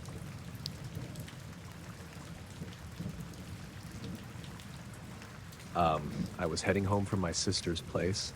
It was late, probably around 1:30 in the morning. I wasn't drunk or tired or anything like that. I'd only had 2 beers early in the night, and I'd been drinking water since. The drive was about 30 minutes, mostly empty roads, just a few traffic lights and gas stations closed for the night. I remember pulling up to the red light at the intersection of Old Bridge Road and Route 12. It's one of those intersections where you can see in all 4 directions for a good distance, not a single car in sight. The light felt like it was taking forever to change. No noise except for my engine idling and a faint hum from the power lines overhead. That's when I noticed the silence. Not just quiet, like an absence of all sound. I realized I couldn't hear the engine anymore, even though I could feel the vibration through the steering wheel. The buzz from the power lines was gone too. Everything went weirdly flat.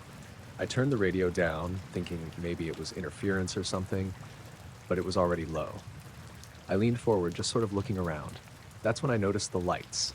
3 of them. Dull, orange-yellow, not blinking or flickering. They weren't headlights, and they weren't any kind of aircraft lights I'd seen before. They were arranged in a triangle, wide at the back, tapering toward the front, and they were gliding over the intersection, maybe 3 or 4 stories above the traffic lights. They didn't move fast, just this steady, smooth glide, like something coasting without effort. I leaned closer to the windshield, squinting, trying to see what was between the lights, but there was nothing, just black. Not even the kind of black where you can make out a shape, more like the air behind the lights didn't exist. It didn't reflect anything, no light bounced off it. It didn't block the sky, didn't shimmer or distort. It was just a gap. The thing passed directly over the intersection, right above me. I stuck my head out the window and looked up. I couldn't hear a thing.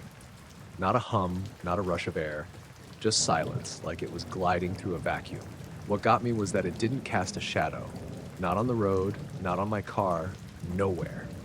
The lights should have lit up something, but they didn't. They just hovered there, glowing but not illuminating anything. I kept thinking, maybe it's a drone or a low-flying plane, but nothing about it made sense. As it moved across the intersection, it started to rise slightly, tilting upward just a bit. Then it slid into a patch of low clouds and disappeared. The clouds didn't light up. There was no sign it had gone through anything. It was just gone. Right after it vanished, the noise came back all at once. The buzz from the power lines, the soft whine of my engine, even the hum of the air vents. I hadn't realized how quiet it had gotten until it stopped being quiet. The light turned green. I didn't move. I just sat there, staring through the windshield, waiting for something else to happen. Nothing did. After a few seconds, a car came up behind me and flashed their brights. I hit the gas and drove straight through without even checking the other lanes. I kept glancing at the sky the whole ride home, expecting to see it again. I didn't. The clouds hung low the rest of the drive, and everything felt kind of off. Like I'd left a window open somewhere, or like someone had been watching me and just turned away. When I pulled into my driveway, I sat in the car for a bit, listening. No birds, no crickets, just the ticking of the engine cooling down. I walked inside, locked the door, and stood in the hallway, not sure what to do. I looked at my phone, thinking I'd check the time again or maybe take a video next time if I saw it again. Battery was at 4%. I hadn't used it since leaving my sister's place, and it had been almost full. I plugged it in and went to the window, just watching the sky. Nothing else happened. No more lights, no more silence. That was 2 months ago. I haven't seen anything like it since.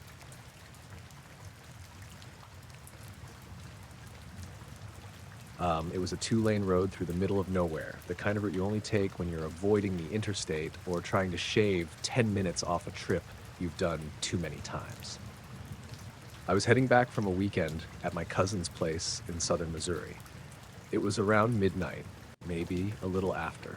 No traffic, just empty farmland and woods on either side. I wasn't tired. I'd had coffee around 9, and the windows were cracked to let the cool air in. The radio was off. I was enjoying the quiet, just the tires on pavement and the occasional chirp from the woods. No cell reception, but I had downloaded maps and knew the turns. Nothing about the night felt weird at first. About 10 minutes past the last little gas station, I noticed a light behind me. I assumed it was a car, but it wasn't coming up. It just stayed in the distance, barely visible between trees whenever the road straightened out. It looked too high to be headlights. I thought maybe a plane at first, but it didn't move like one. I tried to ignore it. I figured maybe it was a tower light or something farther off than I realized, but every time I glanced in the mirror, it was still there. Same position, a little left of center, just over the trees. It wasn't blinking, just one steady white light, not bright. It didn't light up the trees or reflect off the road. It was like looking at a star. But I started to realize it wasn't where stars should be. There were no clouds, and the sky was full of stars that night. But this one light in particular wasn't in the same place as the others. At one point, I looked at it in the mirror, then turned to check through the back window. It was gone when I looked directly at it. But the second I looked forward again and caught the mirror, it was right back where it had been. That's when I started feeling weird about it. Like it wasn't a star at all. Like it only existed when I wasn't looking straight at it. I drove for maybe another 5 or 6 minutes without seeing any driveways or intersections. The road just kept going, winding between patches of trees. I checked the mirror again. The light was still behind me, same spot. It wasn't getting closer, but it wasn't falling back either. It kept pace exactly with my car. I slowed down to see if it would keep matching me. It did. I dropped to 30, then 25, still there. So I sped up a little, 45, 50. It matched again. Always behind the tree line, never showing more than a faint glow through the branches. I started feeling this pressure in my chest. Not panic, not exactly, but like something wasn't right, and I couldn't figure out what. I rolled up the windows and turned the radio on low just to hear something human. Then I hit a stretch of straight road, maybe a quarter-mile long, and the trees opened up into a clearing on the left. That's when I saw it clearly for the first time. It wasn't in the sky. It was hovering just above the tree line, maybe 50 or 60 feet off the ground. A single point of white light, like a star, but too big and too low. No sound, no shape I could make out, just a light. As soon as I saw it directly, it stopped, like completely stopped moving. I don't mean it paused, I mean it froze in the air like someone hit a switch. My stomach dropped. I don't know how to explain it.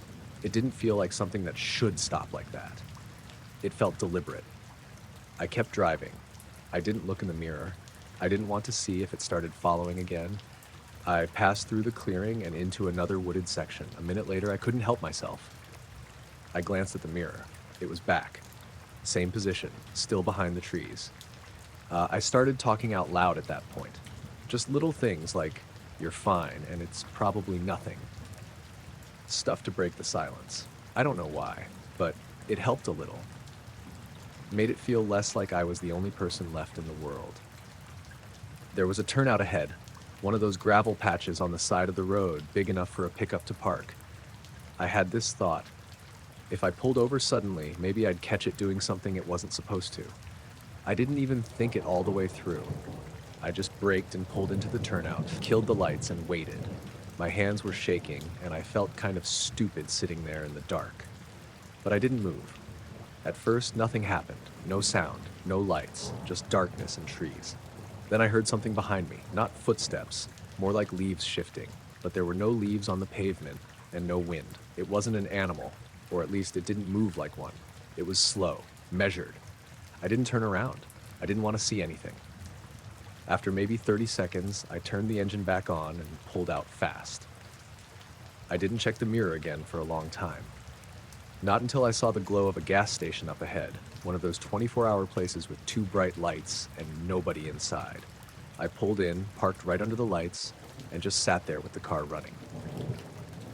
Eventually, I got out and went to the bathroom, splashed water on my face, came back to the car. When I finally looked at the mirror again, the light was gone. Just stars in the sky, nothing unusual. I even looked all around the lot, in the woods nearby. Nothing. I made the rest of the drive without seeing it again. No strange lights, no weird sounds, just regular darkness. When I got home, my phone had 1 bar of service and 3 missed calls from my cousin, all from about 40 minutes after I left. I texted her and said I'd gotten delayed, but everything was fine. I didn't tell her what happened. I haven't told anyone, really. I've taken that road a couple times since. Not at night, not alone. I haven't seen anything like it again. But every time I glance in the rear view now, even on normal roads, I check for that light. And sometimes just for a second, I think I see it, right where it shouldn't be.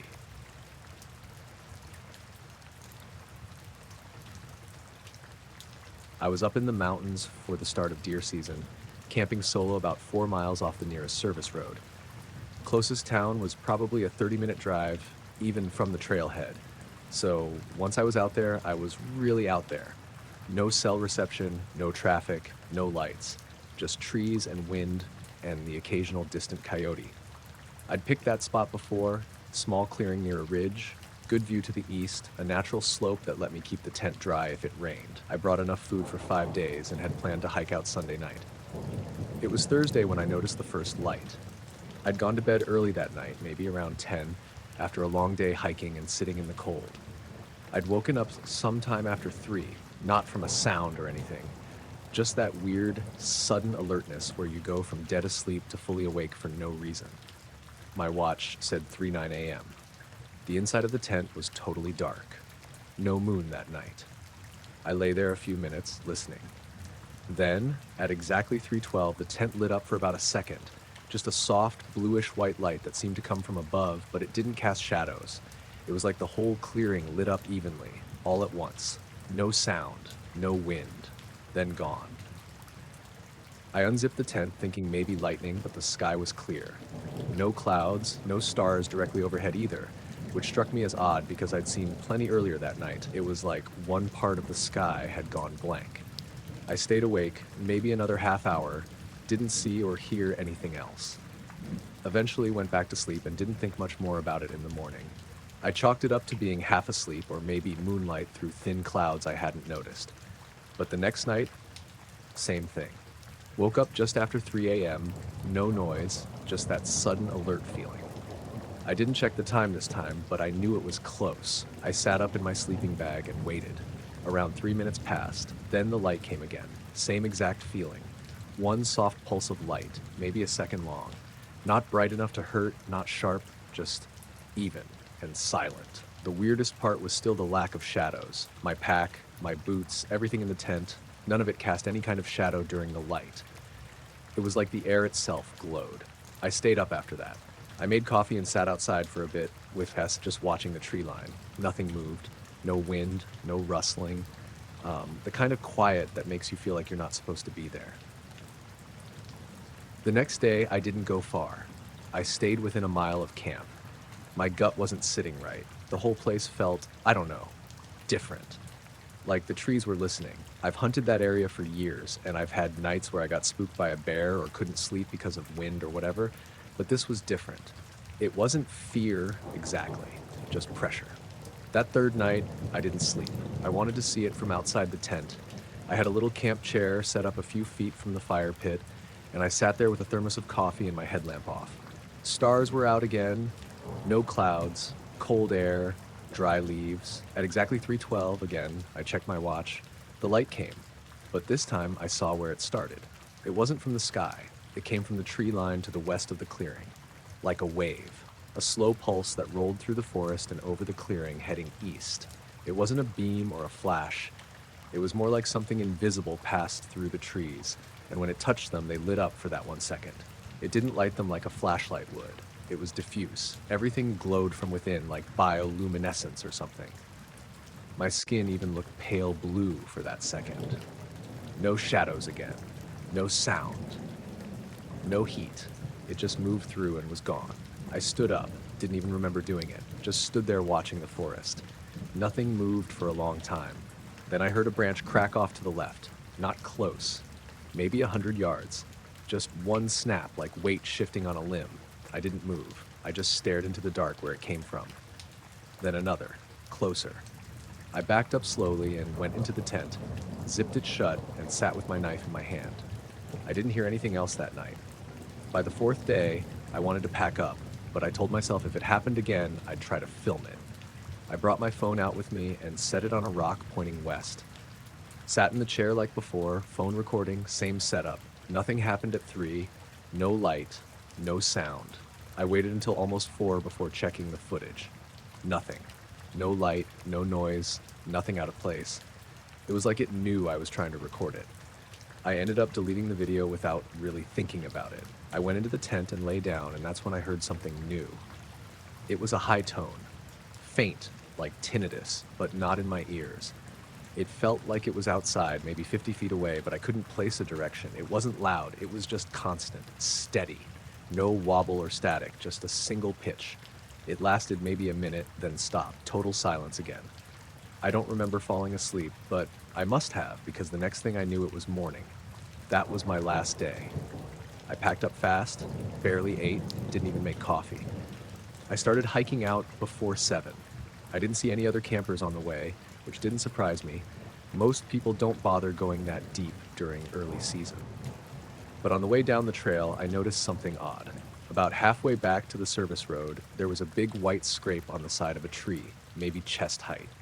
At first I thought bear or elk, but there were no claw marks. It looked like the bark had just peeled off in a strip. Smooth, clean, like something dragged something metallic along it, about 6 feet long. There were 4 or 5 more like that as I kept going. Not clustered, spread out, different heights, no footprints around them, no animal tracks, just the trees, scraped like something tall and smooth had brushed past them on the way up. I didn't stop again until I got back to the car. Driving home, I kept thinking about the light, how it moved like a wave, how it didn't leave any sound behind, how everything stayed perfectly still during it. I've camped since then, but not alone, and not there. I did check the time each night that trip, out of habit. Woke up at 3:12 on the second night. No light, just regular dark. But I lay there waiting with that same pressure in my chest, like something might be just out of sight, watching, listening, waiting for me to fall back asleep.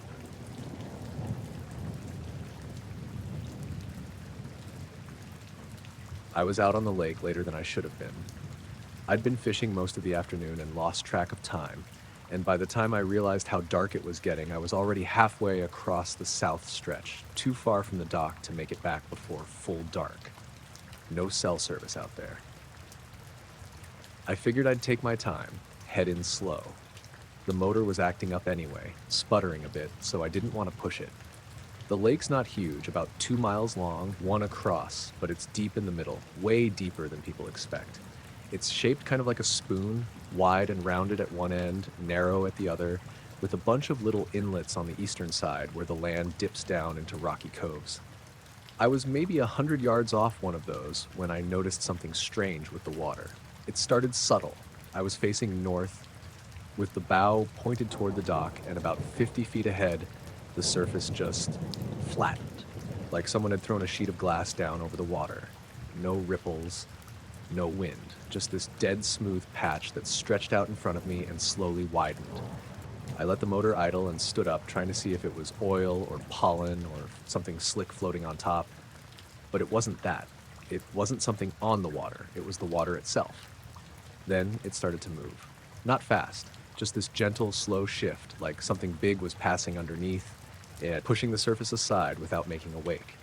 The smooth patch widened ahead and started to curve slightly as it moved to the right toward the deeper middle section. No sound, no splashes. I thought maybe it was a submerged log drifting just under the surface, but I didn't see anything break the water. No dark shape, no color change. Just the movement. It was like watching a hand slide under a blanket. I killed the motor completely and let the boat drift. The night was so quiet I could hear my own breathing. No bugs, no birds. Just the boat creaking softly and that patch of still water gliding past. The air felt weird. Not cold exactly, just heavy, like before a thunderstorm. I watched the path extend about 60, maybe 70 feet to my right, then curve back and disappear into the darker section of the lake. The water behind it returned to normal, little waves picking up again like nothing happened. I sat back down and picked up my oar. The motor was dead now, wouldn't even cough. So I started paddling, keeping an eye on the spot where the smooth water had gone. A few minutes later, I heard a deep thunk under the boat. Not sharp, more like a soft impact, as if something had nudged the hull. I froze, waited, listening. Nothing followed. I dipped the oar in again and kept paddling. Then it happened again, slightly stronger. It wasn't a rock. I was in open water. It felt deliberate, like something was bumping from beneath. I set the oar down and leaned over the edge with my flashlight. The beam only went a few feet down, too murky to see much. But I thought I caught a glimpse of something pale, just for a second. Like skin. Smooth. Then gone. I backed away from the edge and sat down again. The boat rocked slightly, but not from anything I did. Just a small, delayed push. I didn't know what to do. The shoreline was too far to swim, and I wasn't sure which direction to paddle anymore. The GPS on my phone wouldn't load. Just that little spinning circle. I turned the flashlight off to save the battery and just sat there. That was the worst part. The sitting. Then I heard the water move. Not a splash, more like a slow slosh, like someone shifting in a bathtub. It came from behind me, and I turned fast, scanning the surface. Still nothing. Just faint moonlight and the boat's gentle bobbing. I paddled again, this time not caring which way, just moving. After maybe 20 or 30 yards, I noticed another flat patch of water. This one's smaller, maybe 20 feet across. It wasn't ahead of me. It was off to the left, closer to the shoreline. I slowed the boat and watched. Same thing. No ripples, no reflection distortion. Just a perfect calm circle, like the lake had stopped breathing in that one spot.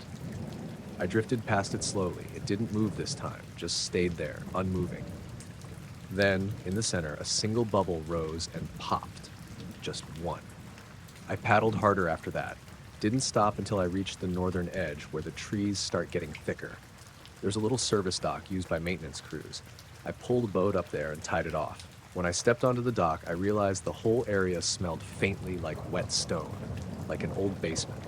No animals, no bugs, not even frogs. Just that smell and silence. I walked the rest of the way around the lake, maybe half a mile, to get back to my truck. The path was clear. Moonlight was enough to see by. When I got to the lot, my truck's dome light didn't come on when I opened the door. The battery wasn't dead. The engine turned over fine. But the dome light stayed dark, and my radio flickered before going silent. I drove home without turning it back on. The next morning, I went back to get the boat. The motor worked fine on the first try. The oar I'd used had 2 small dents on the side, near the end. I didn't remember hitting anything. The smooth patches in the water never came back. I still go out on the lake sometimes, but only during the day, and only near the edges.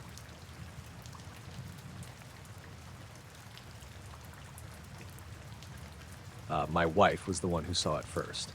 Not in person, on the footage. It was a Sunday night, early January, a little after 10. I was in bed half asleep, and she came in, holding her phone, looking kind of pale. She didn't say anything at first, just handed it to me and said, "Watch this." It was from our backyard camera, We've got one of those basic security systems, motion-triggered cams, nothing fancy. One's mounted under the eaves, pointing toward the back fence. It's mostly there for peace of mind. We've had raccoons get into the trash, and once a neighbor's dog dug under the gate. The clip started with the usual grainy black and white view of the yard. Nothing moving at first. Then the floodlights blinked on. They're triggered by motion too, and I assumed it was another raccoon or maybe a cat. But that's not what it showed. The lights flickered for a second, which they don't normally do, then came fully on.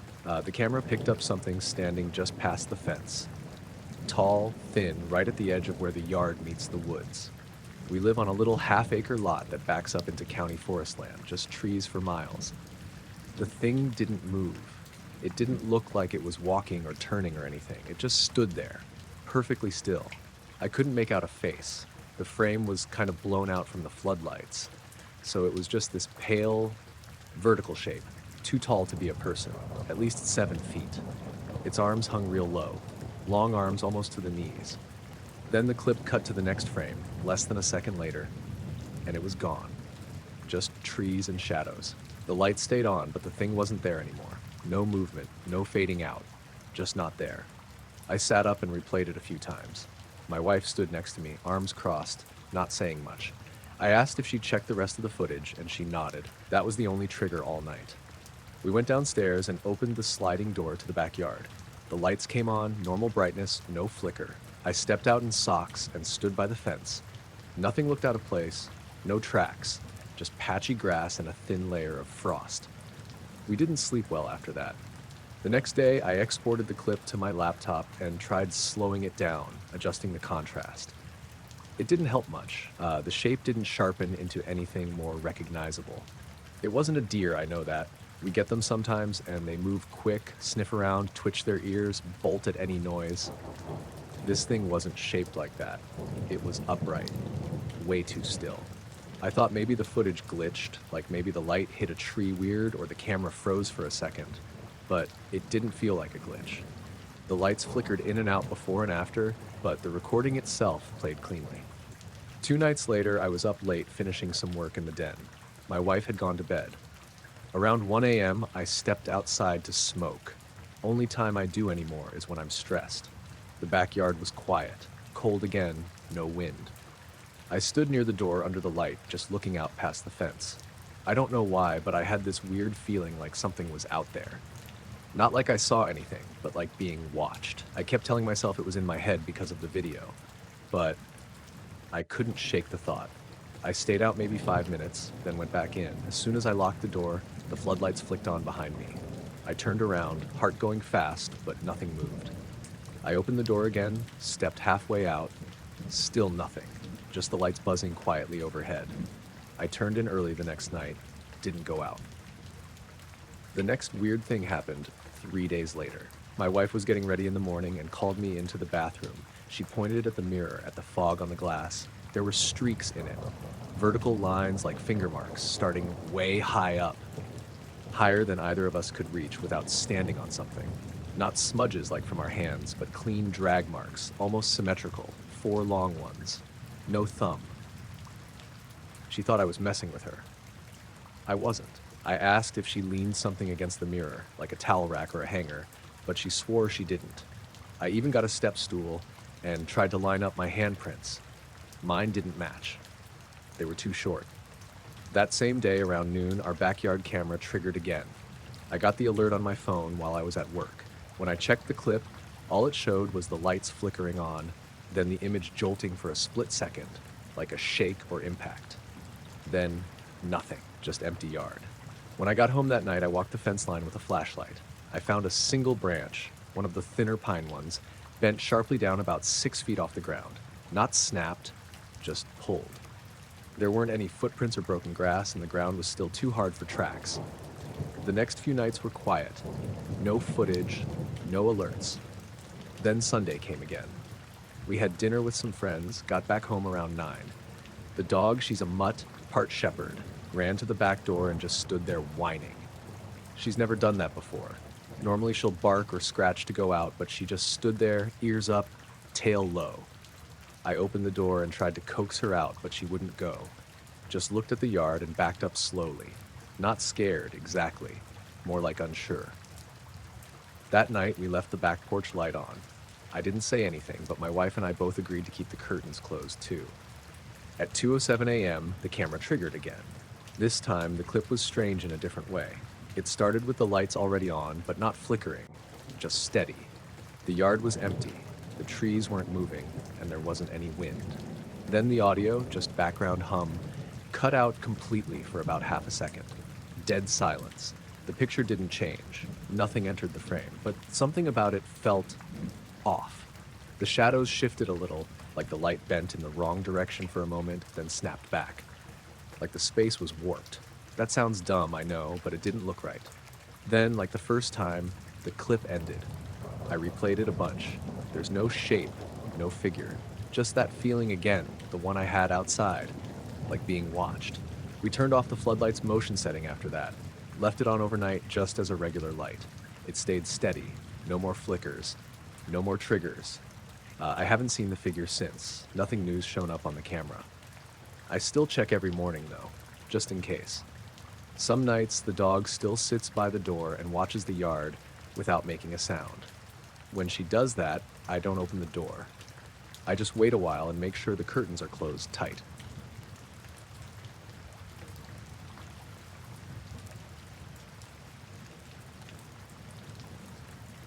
I was about 10 or 11 when this happened, and honestly, I'm still not sure what I saw. It wasn't some big flashy thing, more like something small, quiet, and weird enough to make me double check my own eyes. It was late summer, early evening. The sun had just set, but there was still some light left, that blue hour kind of glow. I was hanging out in my backyard, just messing around before dinner. Our backyard backed up to this little patch of woods, not a forest or anything, just a handful of trees that lined the edge of the property. Sometimes I'd go back there with my dog or just explore. That night, I was sitting on the grass near the fence, watching fireflies flicker around. Pretty normal stuff. But then I noticed something else, a small dot of light hovering just at the tree line. At first, I thought it might be a firefly or a bug caught in some weird way, but it wasn't blinking or flickering like the others. It was just steady, a soft white light. I stared at it for a while. It stayed in the same spot, just floating maybe a foot or two above the ground, right behind the biggest tree at the edge. The light was small, maybe the size of a marble, and it pulsed gently, like it was breathing or alive in some way. It didn't move side to side, just stayed there, pulsing evenly. I felt weirdly drawn to it, but also nervous. I didn't want to get up and walk into the woods alone, so I just sat there and watched. The light stayed steady for what felt like a few minutes. I remember the sounds of crickets and the faint rustling of leaves, but the light didn't change or flicker like any insect I'd ever seen. Then, without warning, the light started to rise. It didn't float sideways or drift with the breeze. It went straight up, slow and steady, passing the tops of the trees like they weren't even there. I blinked, expecting maybe it was some kind of drone or balloon, but the way it moved was too smooth, too deliberate. As it rose, the light got smaller, just a pinprick against the darkening sky. Then it disappeared completely, like it just vanished into thin air. I sat there for a few minutes after that, waiting to see if it would come back or if something else would happen. Nothing. The woods were silent, the night settling in as usual. Eventually, I went back inside. I told my parents about it, but they just said I was probably seeing things or imagining stuff. I tried explaining the way it pulsed and rose straight up, but they didn't seem interested. My friends thought I was making it up or confusing it with a firefly. Later, I kept thinking about it. The pulsing light didn't feel natural, and the way it rose didn't match anything I knew. I've gone back to that backyard dozens of times since then, but I never saw anything like it again. Sometimes, when it gets quiet and I'm outside at dusk, I glance toward the tree line, half expecting to see that little pulsing light again. But it never comes back. I wasn't even sure if I should talk about this. Not because it's some crazy, unbelievable story, but because I still don't really understand what I saw. And I guess part of me doesn't want to admit how weird it all was. So I'm a wildlife photographer, mostly working in the Pacific Northwest. I spend a lot of time out in the forest, trying to get shots of birds, deer, sometimes bears. Lately, I've been using a drone to get aerial footage of the canopy, mostly to find animal trails and good spots to camp or hike. The drone gives me a view I can't get from the ground, and it's been useful, honestly. A few weeks ago, I went out to this patch of forest I'd been curious about. It's pretty dense, older growth, mostly fir and cedar, and the canopy is thick enough that not much light gets through. The drone footage looked amazing that day. Clear skies, good light, everything as expected. But when I got back home and started reviewing the footage, that's when things got strange. I was watching a clip where the drone was hovering over a part of the forest that looked pretty untouched. Nothing unusual on first glance, just the tops of trees swaying gently in the wind. But then, at one point, the canopy seemed to split. Not like a hole or gap I'd expect from a fallen tree or a clearing. It was more like the tops of the trees were pushed aside, parted like curtains, just for a second or two. The branches leaned away from each other at a sharp angle, making a neat gap, maybe 10 feet across. It almost looked like something large had pushed up from underneath. I rewound it several times. I checked for glitches, camera issues, or anything that might explain it. But the footage was clear. Steady drone, no sudden movement or vibration. The split in the canopy was real. What's weirder is there was no shadow or silhouette of anything above the trees during that moment. No blurry shape, no reflection of light, nothing to suggest a bird or helicopter, or even a cloud. Just the canopy parting, as if something unseen had forced its way through the branches for a couple of seconds and then disappeared. I showed the footage to a couple of photographer friends. They thought maybe it was wind gusts or the drone camera tricking out, but the way the branches moved was too deliberate. The split opened and closed smoothly, like someone carefully pushing the trees apart by hand, not random wind. After that, I started paying more attention when I went back to that spot. I used the drone again a few times, hovering over the same patch of forest, but I never saw the canopy split again. The trees moved naturally in the wind, like always. Then, a couple of nights after I first saw the footage, I was camped nearby. I had the drone with me and was charging the batteries inside the tent. I kept hearing these weird sounds from the woods. Not animal noises I recognized, more like soft clicking or tapping. It wasn't constant, but it was close, like something small moving carefully through the underbrush. I wasn't worried at first. I've camped in the woods a lot, and strange noises are normal. But this felt different. The tapping kept coming in intervals, maybe every 10 or 15 minutes. When I shone my flashlight into the woods, I didn't see anything unusual. No eyes reflecting back, no movement. I thought maybe it was woodpeckers, but the rhythm was off, and the noise didn't match anything I'd heard before. Around 3 a.m., the sound stopped completely. That's when I noticed the wind had died down, but the trees felt heavy, almost like the air was thicker than usual. I tried to sleep, but something about that stillness was unsettling. The next morning, I went out to check my drone launch spot. The ground was undisturbed, no footprints or signs of animals that might explain the sounds. But the air smelled a bit off, kind of like burning wood, but faint, and there was no fire nearby. When I looked up, the canopy seemed normal. The trees were close together, branches overlapping like always. I packed up and headed back home. The strange thing is, after that night, I started feeling like I was being watched.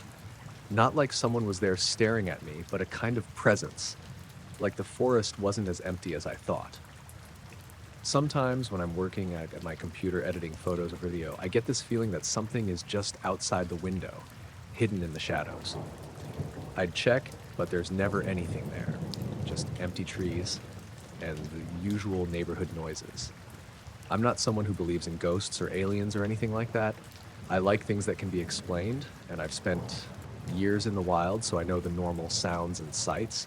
But whatever I caught on that footage and the sounds that night don't fit any of that. I thought maybe it was just my mind playing tricks, or maybe the forest was reacting to something natural I didn't understand.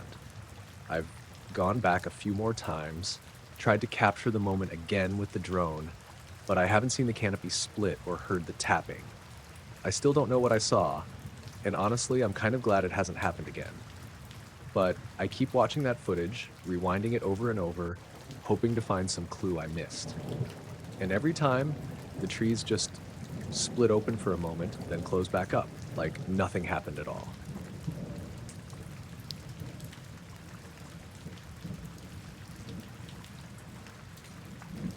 We were about 2 hours into the flight, somewhere over the western Rockies, cruising at 37,000 feet. Weather was smooth, not a cloud around us, just that kind of pale blue sky you only get at altitude. It was a long-haul cargo run, me and one other guy in the cockpit. We'd been flying together a few years, knew each other's routines. At that point, we weren't talking much. He was flipping through a flight manual out of boredom, and I was just staring out at the horizon.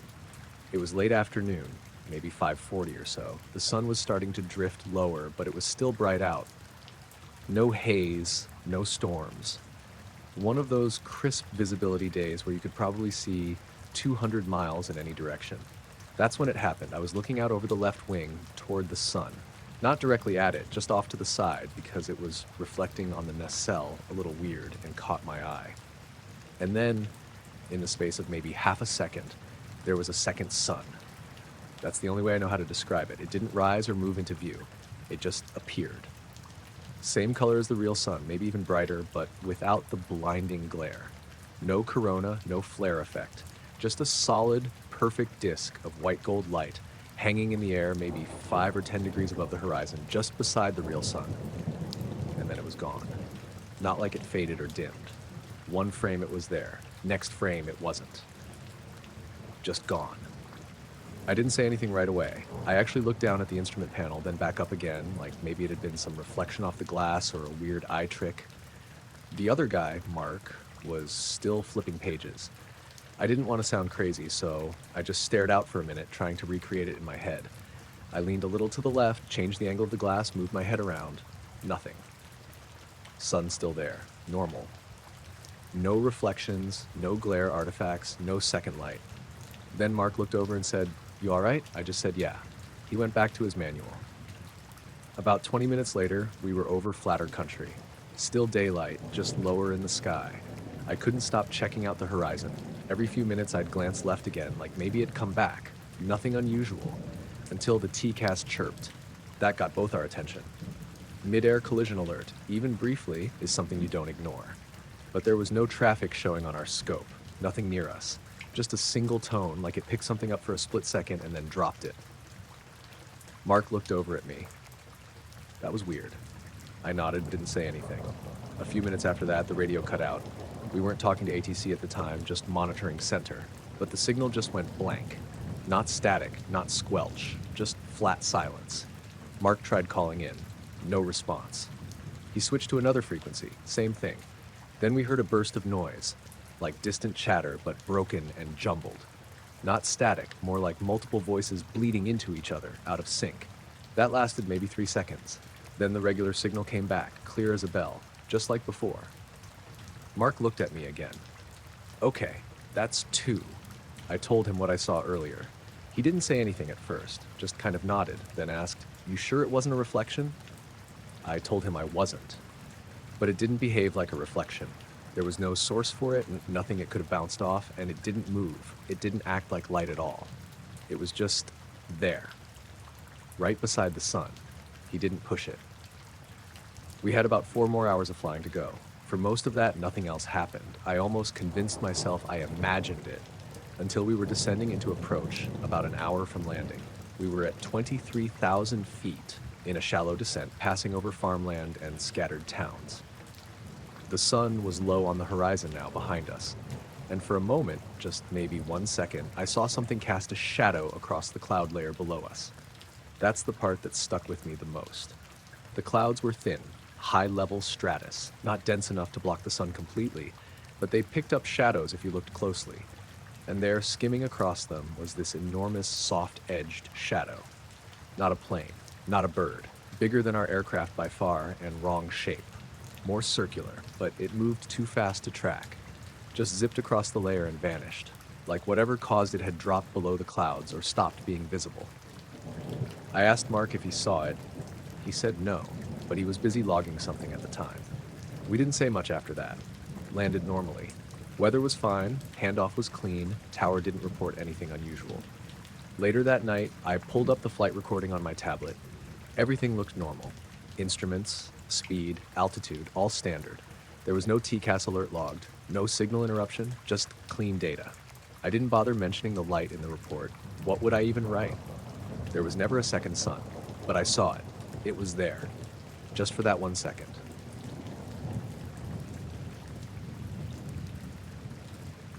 It was a late summer night, the kind where the air stays warm even after the sun goes down. I was 16 and didn't have much else to do, so I grabbed my old binoculars and went up to the hill behind my house. It's not a big hill or anything, just a rise in the land that gives you a decent view of the sky and the town lights down below. I liked coming up here alone sometimes, just to stare up at the stars and think about how small everything feels. That night, the sky was clear, no clouds at all. You could see the Milky Way stretching out like a faint band of light, and a few shooting stars here and there. I'd been watching for maybe half an hour, just scanning the sky slowly, when something caught my eye. At first, I thought it was a plane, or maybe a drone, because there was this cluster of lights moving quietly above the treetops. But the lights weren't blinking like airplane lights do. They were steady and bright, white and kind of sharp. They looked like stars at first, but they were too low, and there were only 3 of them. I focused my binoculars, and that's when I realized what was weird. The 3 lights weren't just moving. They were forming a perfect triangle. Not just any triangle, but an exact one. The angles were perfect.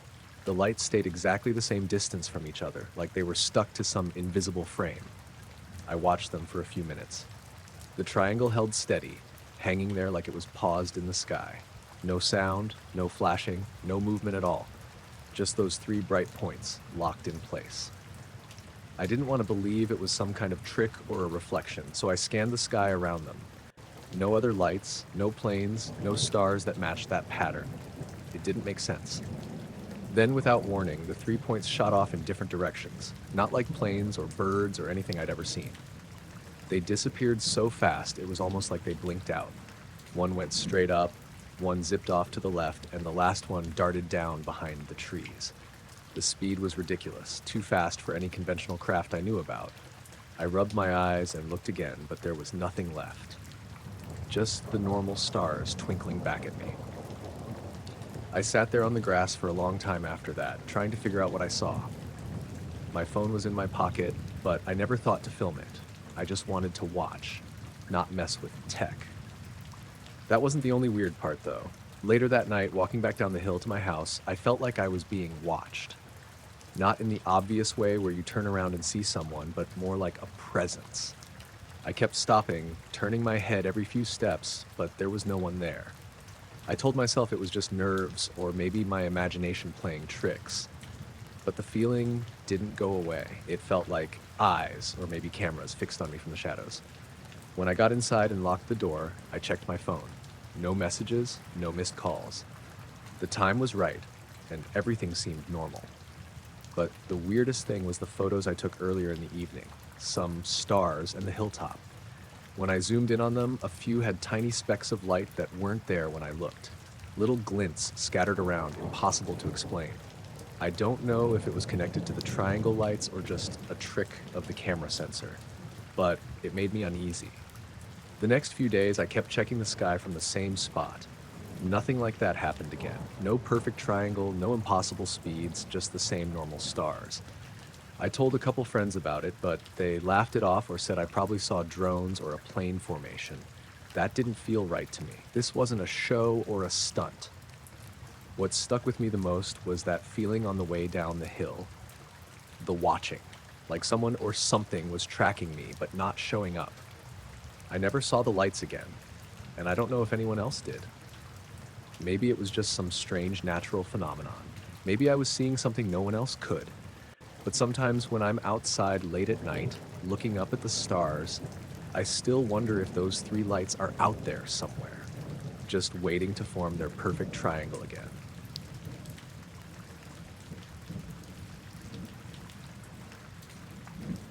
I was about 3 miles up on the Pine Ridge Loop when it happened. Early fall, late September. It was one of those hikes I'd planned last minute, just trying to squeeze in something after work before the days got too short. I got to the trailhead later than I meant to, around 5:30, so I knew I'd be racing sunset a bit, but uh, I had a headlamp in my pack and figured I'd turn around halfway if I lost light. The first couple miles were normal. Trail was dry, air was cool. It had that early autumn quiet to it. No bugs, not much wind, just the sound of my boots and the occasional squirrel bolting across the trail. I only passed one other person, a guy heading back toward the lot with earbuds in. We nodded and kept moving. By the time I reached the ridgeline, the sun was starting to dip below the far side of the valley. I stopped at the top to take a break. There's this flat rock outcrop that looks west across the trees and the hills beyond, and I've sat there before during longer hikes. It's a peaceful spot. Usually you can see a few birds circling or a deer trail down below. That evening, though, there wasn't much of anything, just stillness.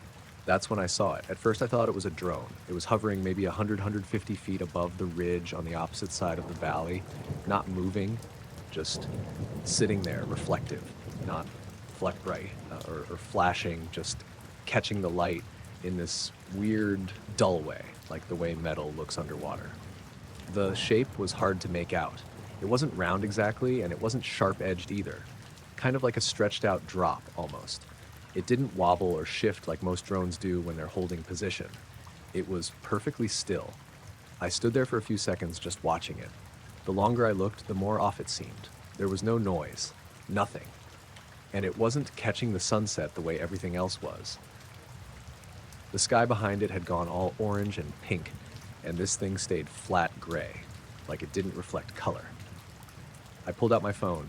I didn't think much of it at first. Just figured I'd zoom in, take a video, maybe figure out what kind of drone it was. But the second I lifted the phone and pointed the camera, the screen wouldn't focus. Everything went blurry. Not just the object, everything. Like the autofocus was stuck in the wrong depth and couldn't correct. I tapped the screen. Nothing. Switched to photo mode, then back to video. Same thing. I tried to zoom. The image jumped a little, then froze. My phone just locked up for a second. I lowered it to look at the screen, and that's when I saw the battery indicator drop, like physically drop, straight from 89% to 0%. It didn't fade. It didn't say low battery or give a warning, just 89 to black. The screen went dead. I stood there with the phone in my hand, totally still. I didn't move or say anything for a solid minute, just stared across the ridge. The object was still there, exactly where it had been, but now it felt different. I don't know how to explain it. Before it was just odd. Now it felt like it was aware of me. I know how that sounds. I backed away from the outcrop slowly. I didn't run. I didn't even turn my back on it at first. I just moved downhill a few steps at a time, keeping it in sight until I was far enough into the trees that the ridge blocked my view. The forest felt wrong. Not loud, not quiet, just wrong. No birds, no wind. Just my footsteps and this faint, high-pitched ringing in my ears. I stopped and took my pack off, thinking maybe my headlamp or my phone charger had turned on and was making the sound, but everything was off. I pressed the phone's power button. No response. I started moving fast. The trail back to the parking lot wasn't long, but it felt longer. I kept checking over my shoulder, even though I didn't see anything. It was just this weight in the air, like something behind me, even I was alone. I passed a wooden signpost about a mile from the trailhead, the one that says Trail 4A and has a little arrow carved into it. And that's when I noticed the ringing stop. Not fade, just stop. The moment it did, every hair on my arm stood up. I kept going. Didn't stop again. I reached the parking lot just after the last light disappeared from the sky. Mine was the only car left. I got in, locked the doors, and just sat there for a second with the engine off, staring into the trees. My phone was still dead. I didn't turn on music. I didn't check the rear view. I drove home in silence, gripping the wheel too tight the whole way. The weirdest part came the next morning. I plugged in my phone overnight. It turned on like normal. Battery showed 82% when I woke up. I checked my photos and videos. Nothing from that hike, not even the stuff I took earlier on the trail. My entire camera roll from that day was gone. And the timestamp for the last file saved? 4:17 p.m., over an hour before I reached the ridge.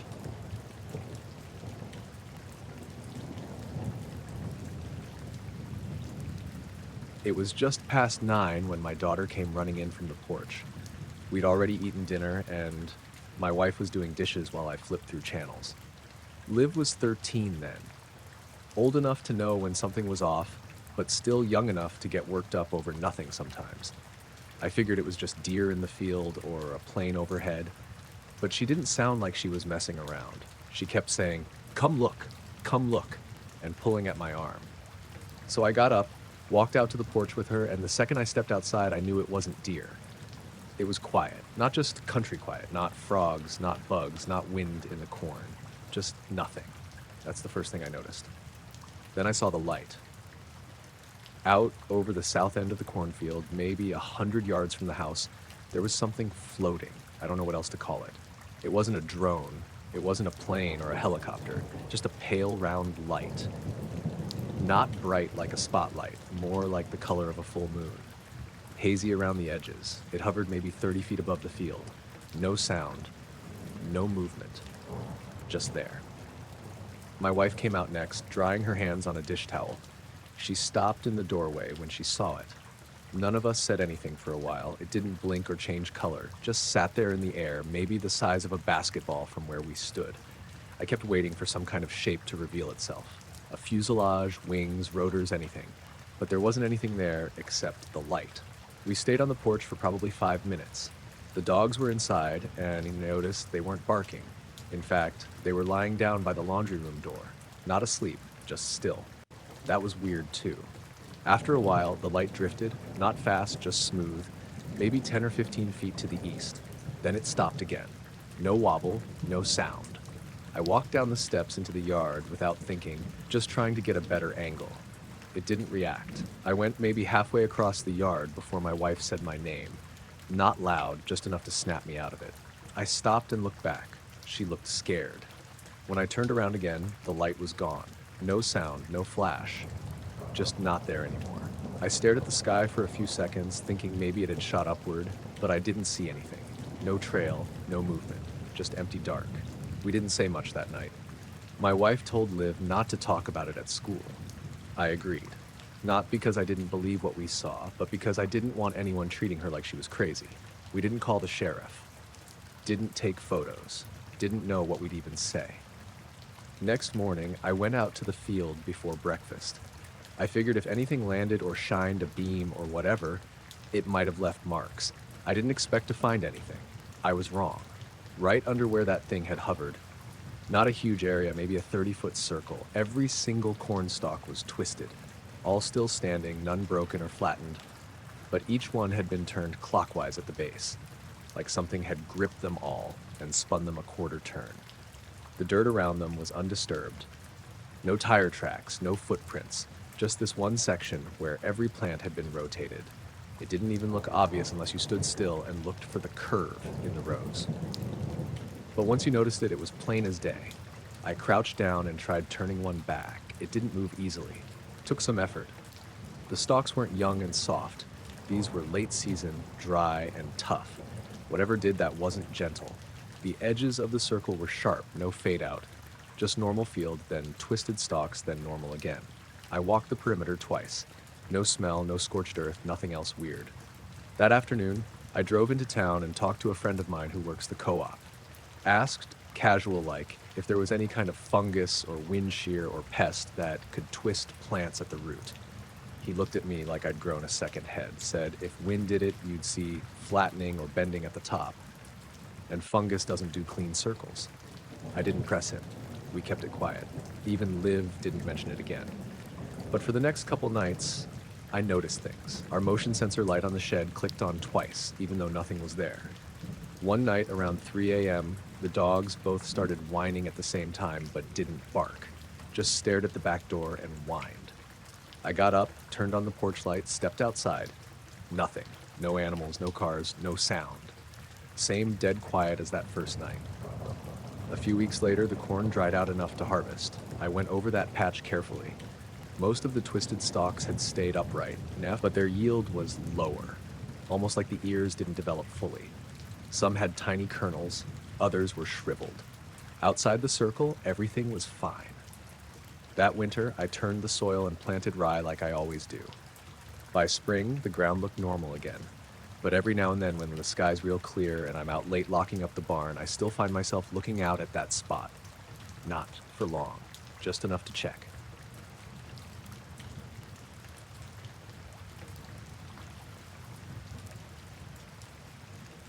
It was just after 4 in the morning when I saw the light. I'd gotten up early, like usual, to check on the cows. I don't sleep much these days, back pain mostly, and I like getting the chores started before the sun's up. That morning was clear, real still. No wind, no birds, nothing. The kind of quiet that almost makes your ears ring. I was halfway across the yard, heading to the barn, when I saw it. Off to the west, just above the tree line. It was this pale, bluish-white light, maybe the size of a full moon, just sitting there in the sky. I stopped walking, just stood there watching it. It wasn't blinking or moving like a plane. No red or green lights, just bright, steady, and completely silent. Then it started to drop. Not fast, but not slow either. Just this smooth, dead straight descent behind the trees on the far side of the north pasture. I thought maybe it was a flare or one of those drones kids fly around, but it didn't flicker or arc. It just went straight down and vanished behind the ridge. I stood there a while longer, waiting to see if anything else happened. Nothing did. The light was gone and everything stayed quiet. No sound of an engine, no smoke, no glow. I thought about walking out to the pasture, but I figured I'd wait until daylight. Whatever it wasn't my problem yet. I went on to the barn, fed the chickens, checked the feed bins. Everything was normal until I got to the east field. That's where the cows had been overnight. They've got plenty of space to move around, and usually by morning they're spread out, some near the trough, some by the trees, a few down by the creek. But this time they were all in the same place, packed up tight against the north fence. I mean tight, shoulder to shoulder, pressed right up against the wire like they were trying to push through it. 30-some animals just crammed together in this narrow strip. No movement, no lowing or grunting. Just standing there, eyes wide, breathing shallow. I've seen them get spooked before. Coyotes, thunderstorms, even a hot air balloon once. But this was different. They weren't panicked. They weren't bolting or pacing. They were just still. I called out to them like I usually do, a little whistle and a "come on now," but not a single one turned to look at me. That was the part that really got me.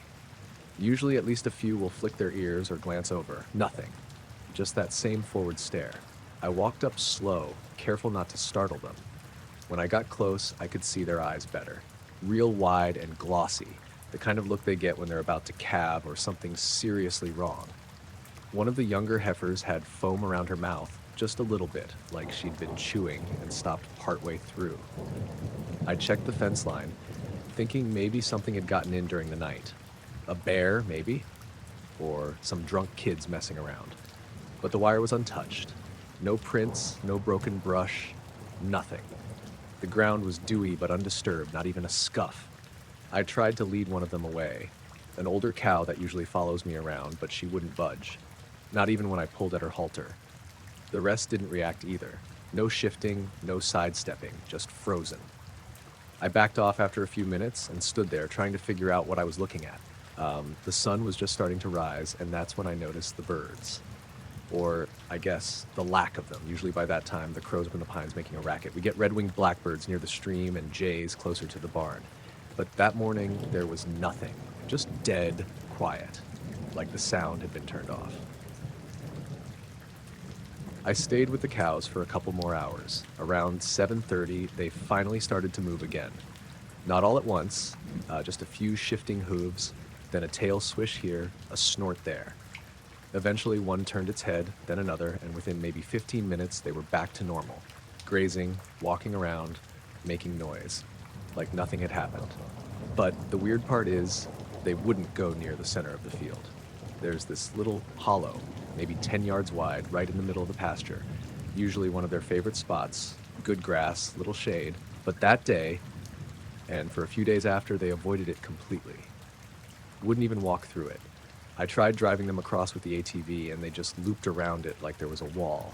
Later that afternoon, I walked out there myself. I didn't notice anything right away. The grass wasn't burned or crushed, no signs of anything having landed. But After standing there a while, I got this weird feeling in my chest. Not pain exactly, more like pressure, like being underwater. My ears popped too, even though the elevation hadn't changed. And when I walked back out of the hollow, the feeling stopped. I didn't say anything to the neighbors. I figured maybe it was a fluke or some weird weather thing I didn't understand. I didn't even tell my wife until a couple days later. She looked at me like I was trying to mess with her, but I wasn't joking. A week later, I had the vet out for the usual herd check. I didn't say anything about the incident. I just wanted to see if he noticed anything off. He didn't say much at first. Gave them all a once-over, took temps, checked eyes and gums, said they looked healthy overall, but then he asked if they'd been sick lately. I said no. He told me their heart rates were elevated, not dangerously so, but higher than normal. And a couple of them had these small abrasions inside their mouths, like they'd bitten down hard on something. He asked if there'd been a storm, or if maybe they'd gotten spooked. I said no, nothing like that. He just nodded and said to keep an eye on them. For the next month or so, everything was fine. They went back to their routines, spread out again, started using the hollow, but the birds didn't come back. Not to the trees by the north pasture, anyway. Still haven't, far as I can tell. And the deer stopped crossing through that part of the fence line, too. They used to leave tracks through the snow near the ridge. Now, they go around, there's a camera up on the barn roof, motion triggered, nothing fancy. I checked the footage from that morning. Between 4:10 and 4:20 a.m., the screen just goes white. No static, no blackout, just solid white for 10 minutes. Then it comes back like nothing happened. That's all I've got. I didn't report anything. I don't think it would have gone anywhere if I had. Nothing got damaged, nothing got taken. Just a weird light, some weird behavior, and then it stopped.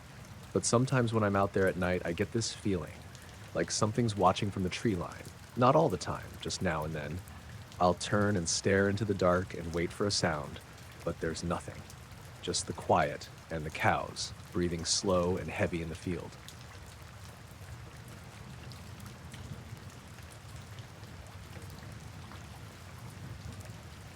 I was out in the middle of nowhere, about 20 miles from the nearest town, just me and my backpack.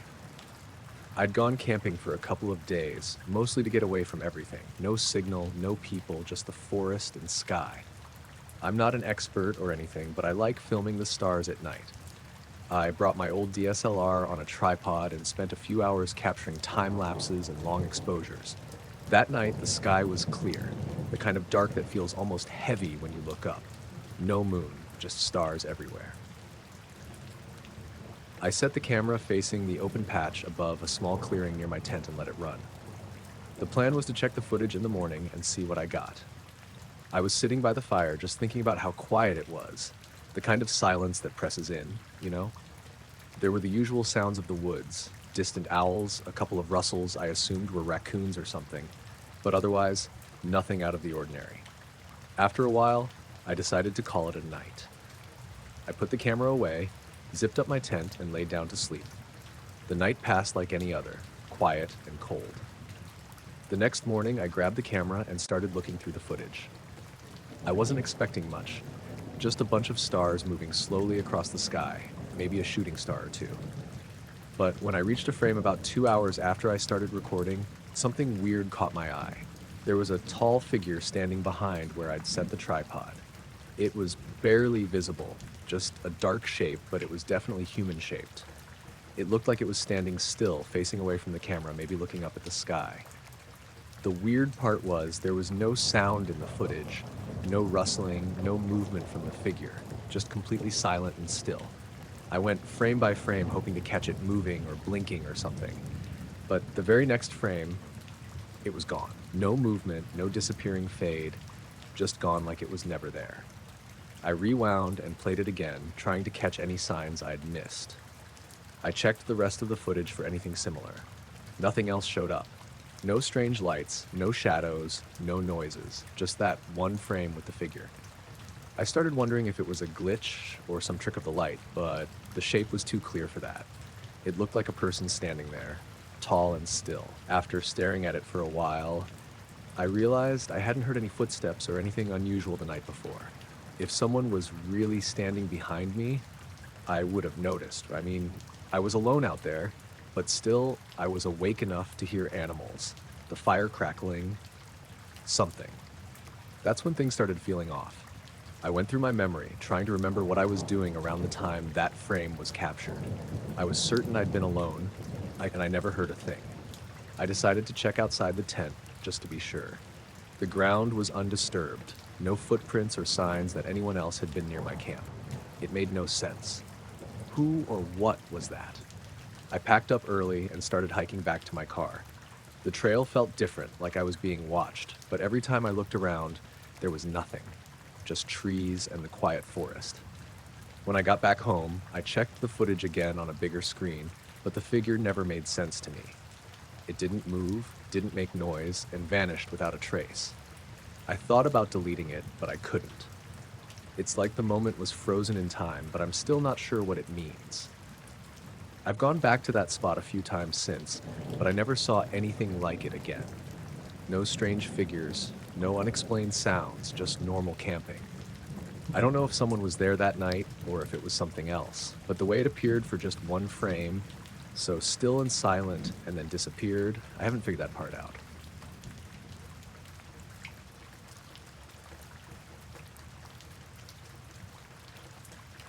I was out in the backfield one afternoon putting in new fence posts. The old fence had seen better days. Posts rotted, wire sagging, and after the winter storms, a few sections had just fallen apart. I figured a weekend of work and I'd have it all fixed up again. I'd started early, and by mid-afternoon, I'd cleared the overgrown brush and pulled out the worst of the old posts. I was getting ready to dig holes for the new ones when I noticed something that made me stop. The old posts that were still standing. They weren't just leaning or broken like I expected. They were bent outward, away from the center of this patch of the field, in a near-perfect arc.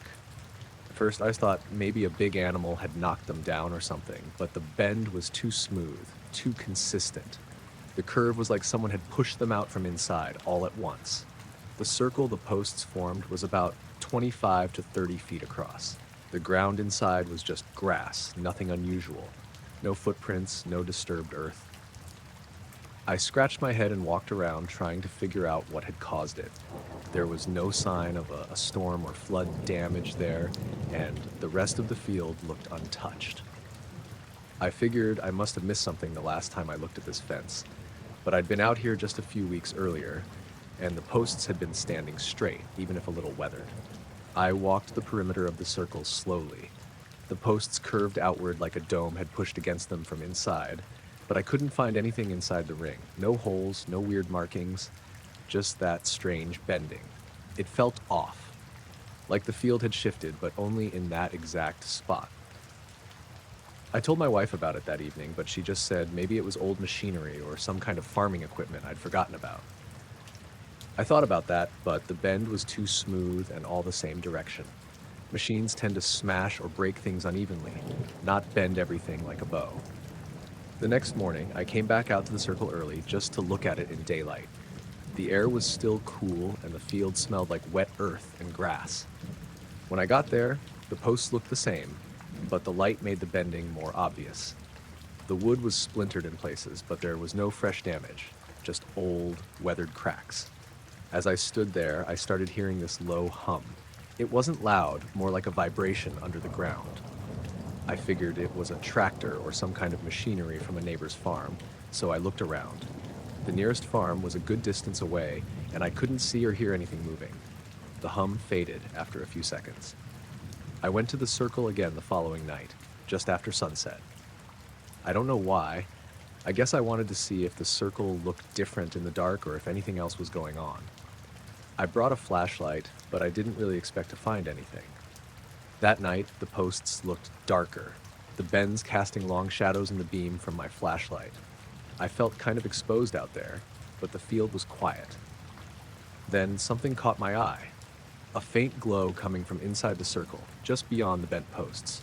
It wasn't bright, more like a soft, pale light hovering just above the grass. I froze and watched for a minute. The glow stayed in one spot, flickering slightly, but didn't grow or move toward me. It didn't seem like any kind of fire or flashlight, just light. I didn't hear any sounds from it, just that same low hum I'd heard before. I wanted to call out or get closer, but something made me hold back. I kept my distance, shining my flashlight around the circle, but there was nothing else there. Then the light disappeared slowly, like someone turned it off. I left the field that night with an uneasy feeling I can't really explain. When I got home, I checked my phone. No missed calls, no messages, but my battery was down more than I remembered. It felt like the signal was weaker than usual, too. The next day, I talked to a couple of neighbors, but no one else had seen or heard anything strange out by the fence.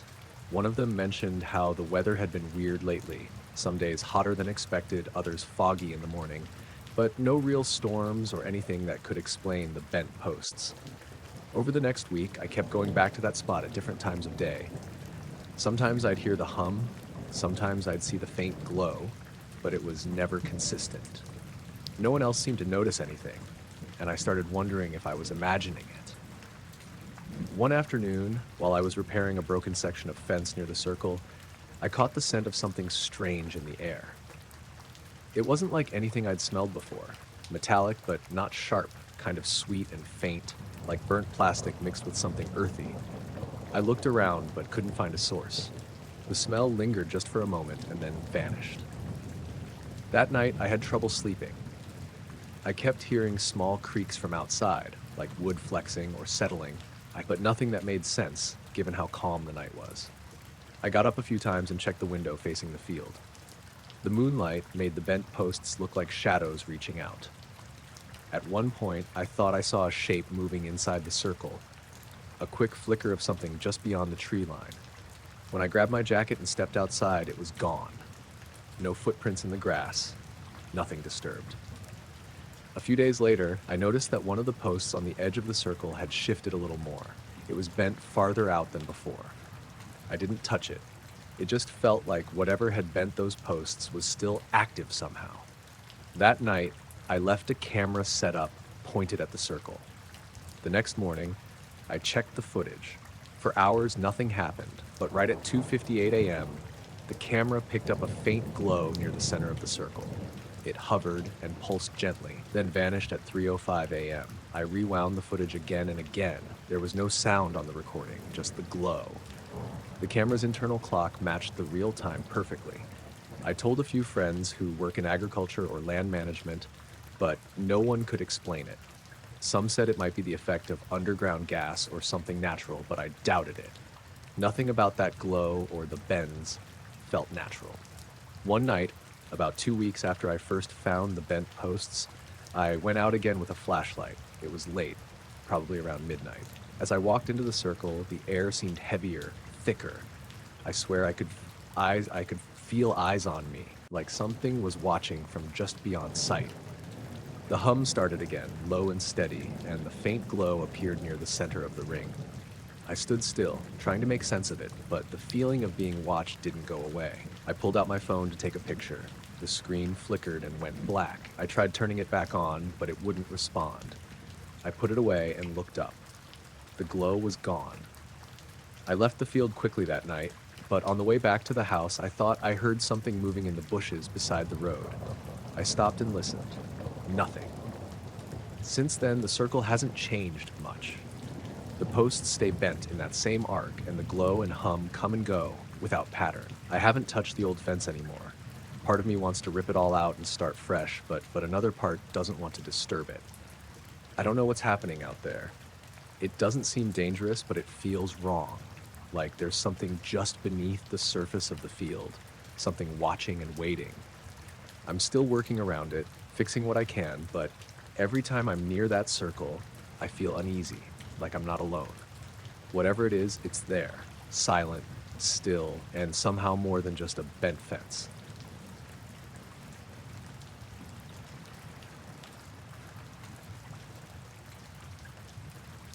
I was night fishing off the coast, maybe a mile or so out from the inlet. It wasn't unusual for me. I've done it for years, sometimes solo, sometimes with my cousin. That night, I was alone. Calm water, no wind, stars just barely visible through a thin cloud layer. The kind of quiet where the only sounds are the creak of the boat and the occasional plunk of water against the sides. I dropped anchor around 10:30 p.m., figured I'd do some bottom fishing for a few hours before heading in. I had a small lantern hanging off the back rail and a headlamp strapped over my hat. No other boats in sight, just dark water all around and the faint glow of the shoreline way off behind me. I cast out and waited. I wasn't catching much, but I didn't care. I liked the quiet. Around midnight, I heard this tapping sound. It wasn't the usual kind of creak or bump you get from waves or the anchor line. It was slow and steady, like someone lightly knocking on the hull. 3 taps, then a pause, then 3 more. Not loud, but clear. I stood up and swung my light around, thinking maybe some driftwood had bumped up against me. There was nothing, just black water in every direction. I leaned over the side, shined my headlamp down into the water. It only lit up a few feet, but there was no debris, no fish breaking the surface, no birds. I figured maybe it was the current playing tricks or something brushing underneath that I couldn't see. Then it happened again. 3 taps, pause, 3 more. I walked to the other side of the boat, but the sound didn't follow. It stayed near the rear by the stern, close to where the lantern was hanging. I knelt down and leaned over, listening. The tapping stopped for a few minutes. Just as I was about to stand up, it came back, this time right below where I was crouching. 3 slow taps, then nothing. I pulled the lantern up, thinking maybe it was attracting fish or something, but as soon as I did, I felt this weird sensation, like the air changed. Not colder exactly, just denser, heavier. I could hear my own breathing in my ears, and everything around me seemed quieter than before. No bugs, no birds from the shore. Even the water seemed to stop moving. I stood there holding the lantern and staring into the water for maybe 10 minutes. Nothing moved. Then the boat shifted slightly, like something brushed against it from underneath. That's when I got the first real spike of unease.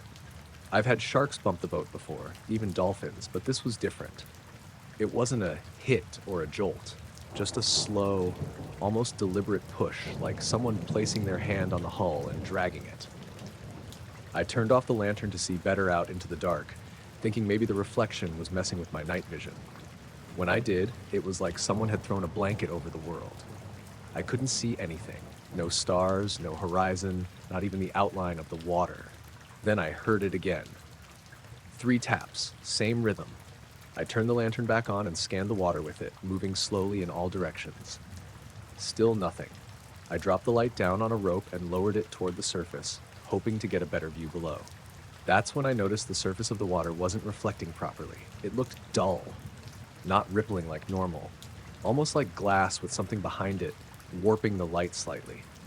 I reached down and dipped my hand in, half expecting it to be colder or thicker or something, but it felt normal, just regular seawater. I pulled my hand out and waited. Then I saw the light flicker. Not from the lantern, from below it, like something passed between the light and the bottom of the boat. It was fast, just a ripple in the glow, like something large had glided past beneath the surface. That's when I hauled the lantern up quick and reeled in my line. I didn't care if I left the bait or the rig, I just didn't want it hanging overboard anymore. I started the engine. It coughed once, then died. Tried again. Nothing. Third time, it sputtered for a second, then cut out completely. I checked the fuel line, a back spark plug, kill switch. Everything looked fine. No reason it shouldn't start. I keep a backup battery-powered radio for weather reports and emergencies. Pulled it out, turned it on. Just static. I checked the antenna, switched channels. Nothing but hissing white noise. It felt like something was messing with everything electronic. Even my headlamp started dimming, though the batteries were fresh. I sat in the captain's chair and waited. I wasn't sure what I was waiting for. Maybe for something to break the surface or for the fog to roll in. I didn't know. Then the tapping started again. This time, slower. 1 tap, pause, 2 taps, pause, 1 more. It felt like it was trying to communicate something, though I couldn't make sense of it. I stayed frozen in the chair for a long time. I didn't look over the edge again. I didn't touch anything. I just sat there, listening. Eventually, I realized the air had gone back to normal.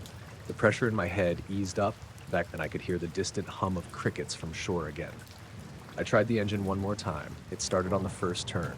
The radio clicked on too, just as suddenly, mid-broadcast, like nothing had happened. I didn't waste time. Pulled the anchor, turned toward the inlet, and headed in as fast as the boat would go without risking anything. When I got back to the dock, I tied off and checked the hull with my flashlight. No scratches, no dents, nothing unusual. But I noticed the lantern, the one I'd pulled up before, had gone completely dead. Batteries were fine.